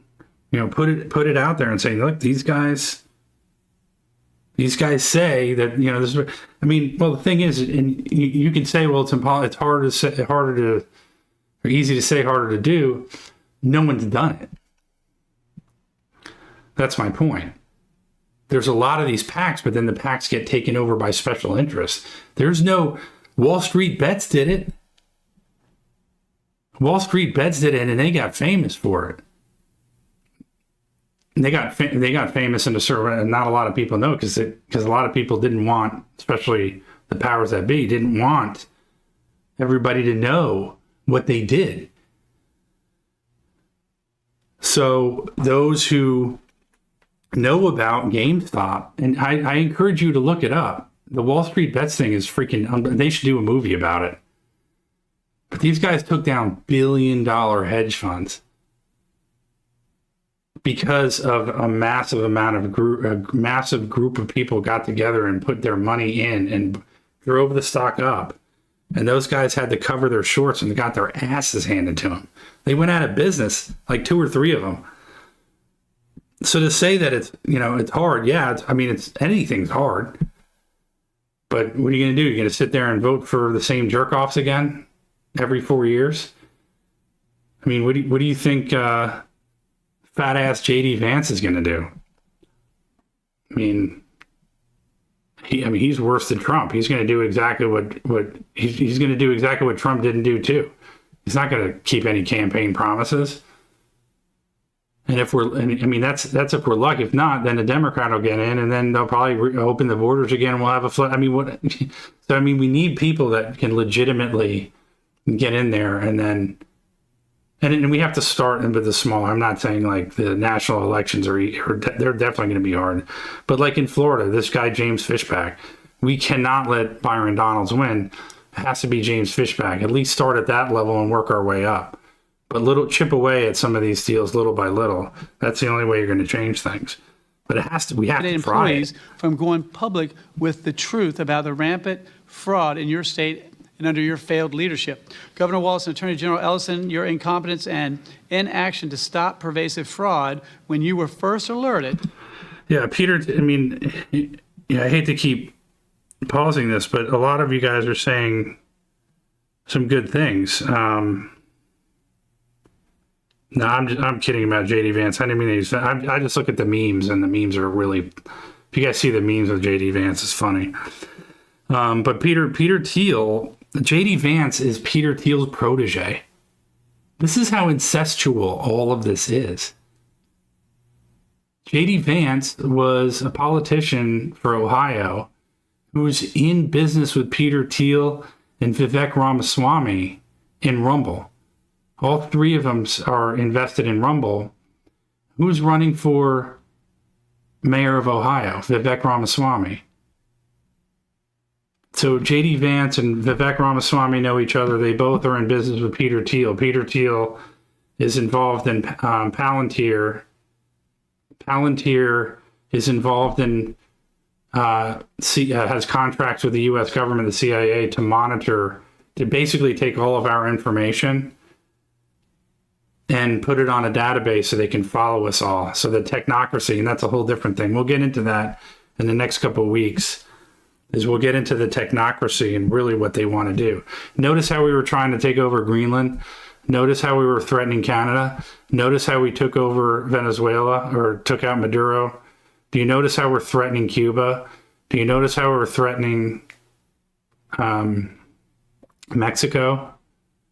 That's all part of what's called a technate. Elon Musk's grandfather thought of this back in the 30s, and it's all playing out right now. So all of this stuff is tied back to the 30s and 40s. This stuff that I'm going over right now is nothing compared to really what's going on in the world. This stuff goes so deep, it'll make your freaking head blow up. So, but the problem is that a lot of this stuff has gone all the way back from the 30s and 40s. And now it's a modern version of this mafia, this La Cosa Nostra, whatever you want to call it, that's never allowed people like us that are in the chat or sitting here to have any control over anything. But the Wall Street Bets thing is beyond any reasonable doubt a hint at what can be done. And now more people are waking up, I'm seeing in the chat, are starting to understand and get what's going on and say, okay, yeah, I'm down to donate. Let's raise the money. Let's create our own PAC or whatever it is, and then hold these politicians, not even hold the ones accountable. Get other ones in to replace them that are going to listen to the people. That's the point. was not only defrauded taxpayers of $9 billion, but you have also failed to protect those who truly needed these services, such as Sky. Because of your failed leadership, that woman was evicted from her apartment and homeless on the street for 8 months. Leadership matters. And Governor, you abandoned your troops before deployment. Right before they deployed, you told your law enforcement not to cooperate with federal agents, which led to a lot of the problems in your state that you don't see happening around the country. And Jay Burke, we abandoned Minnesota by allowing this fraud to continue. And so I understand I'm so glad that you have decided not to Congressman, run that's untrue. for re-election as governor. With that, I yield back. Congressman, did you do 24 years in the military? Because I did. So what? Was that not long enough for That you? doesn't matter. That doesn't I'm matter. sorry, you're now That doesn't mean interfering with anything. my time, but as a veteran, he's a veteran too. I don't think that you need to compare service. No one's discrediting your service, but I think they're discrediting your ability to lead your state and protect against fraudster. My credit was being questioned, and I did So if that, 24 Chairman, Chair I'd like to have my recognizes time. Ms. Luna from Florida. Thank you, Governor Chairman, I Walz. would ask But the my line of ability with- questioning is not for you. Please do not interfere with the witness's time. It's for your Attorney He didn't General. ask a question, so it is Ms. Luna's time. Thank you. Thank you, Mr. Chairman. I want to be very clear about why we are here today and why both of you should be concerned. I've already sent criminal referrals to Attorney General Pam Bondi recommending that both Governor Walz and Attorney General That's not going to do anything. Pam Bondi's MIA right now Ellison be anyway. investigated and prosecuted under 18 U.S. She Code hasn't done anything with the Epstein 371 files. and 18 U.S. Code 2. The U.S. Attorney Office estimates up to $9 billion in taxpayer money has been stolen on your watch, Governor Walz. Not a rounding error, not a typo, $9 billion, and both of you knew. Mr. Ellison, there's a widely reported recording of a meeting between you and Feeding Our Future on December 11th, 2021. At that meeting, those individuals that you were speaking to told you that the state investigators looking into fraud were acting in a, quote, racist manner. And your response was, and I'm quoting directly from the recording, "Let's just go fight these people." I want to ask you, what do you mean by fight these people? Congresswoman, first of all, this matter I've responded in writing to this committee. I've written an op-ed about this matter. I have gone through several committees, one in the state, one in the Fed, one in the Senate, now here today, and it's very clear that these people were clearly liars. They were lying to me. They lied to judges. They lied to the state agencies. They were fraudsters. Everyone agrees that they are fraudsters. And if I could, just because I'm a limit on time, though, I want to see, and I understand what you were stating. You're saying that you were essentially lied to.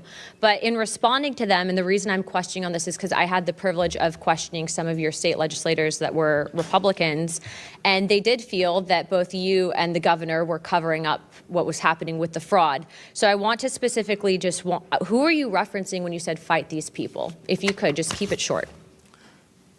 Was that your own state?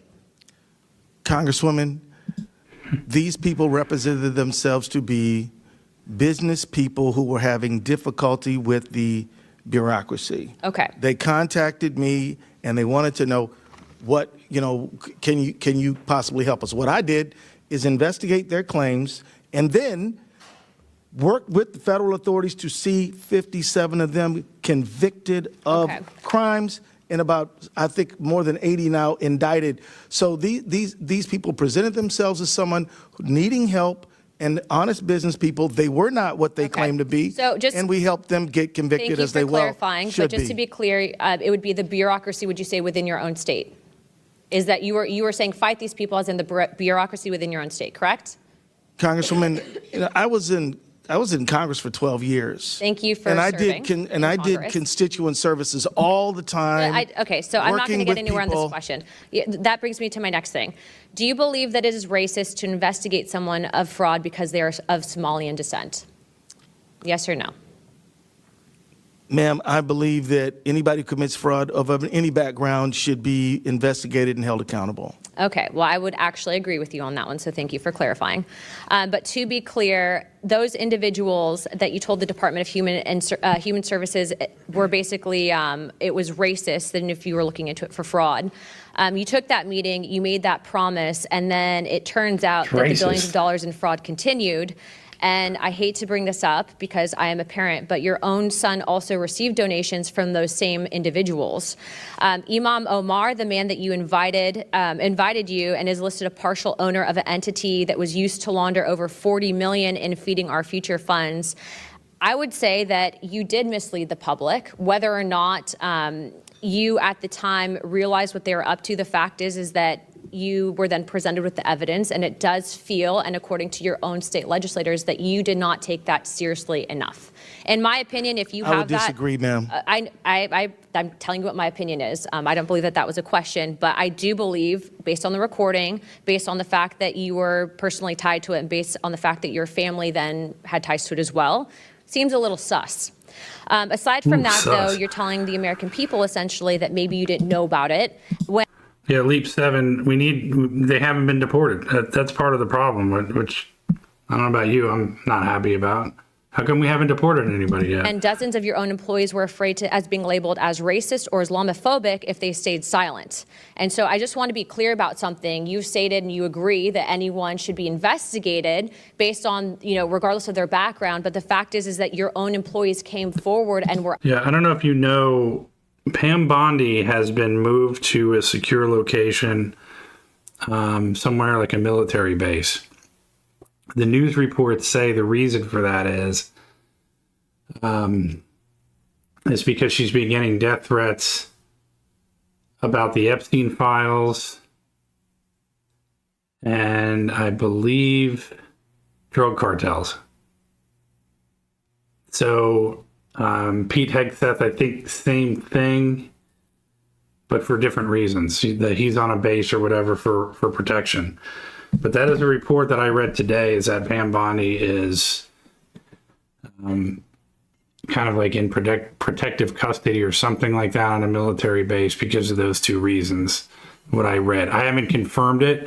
Those of you that are in the chat, if you want to confirm it for me and let me know. But that is what I read today briefly. So I think that's kind of interesting. Actually afraid of actually looking into that fraud because they did not want to be labeled as Islamophobic or as maybe xenophobic. So you dismiss this, as President Trump said, as politicizing the issue when $9 billion is not a political talking point. It's an embarrassment. The American people see what's going on, and this is fraud. I would say, and I would also advise the Attorney All right, everybody, let's get the 5,000 likes. General to look into our criminal referrals. I do not believe that you guys could say that you didn't know what was happening because, frankly, even if, let's say, giving you the benefit of the doubt, you might not have known, you guys still chose to turn a blind eye to it. Thank you, Chairman. I yield my time. Gentlelady. All right, let's get the 5,000 likes, 5 million likes. I'm going to do I'm going to do the art of the deal. I'm going to over ask for what I want. And hopefully I'll get like half of it, maybe. Give me 10 million likes.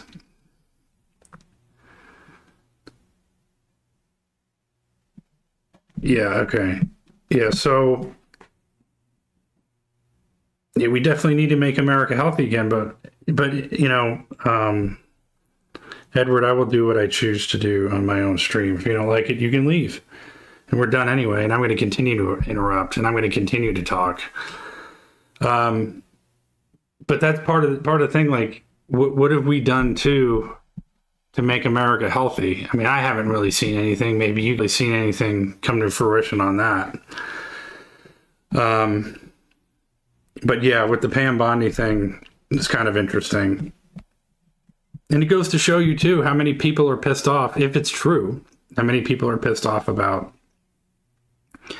the Epstein deal. So yeah. All right. We are going to call it a night.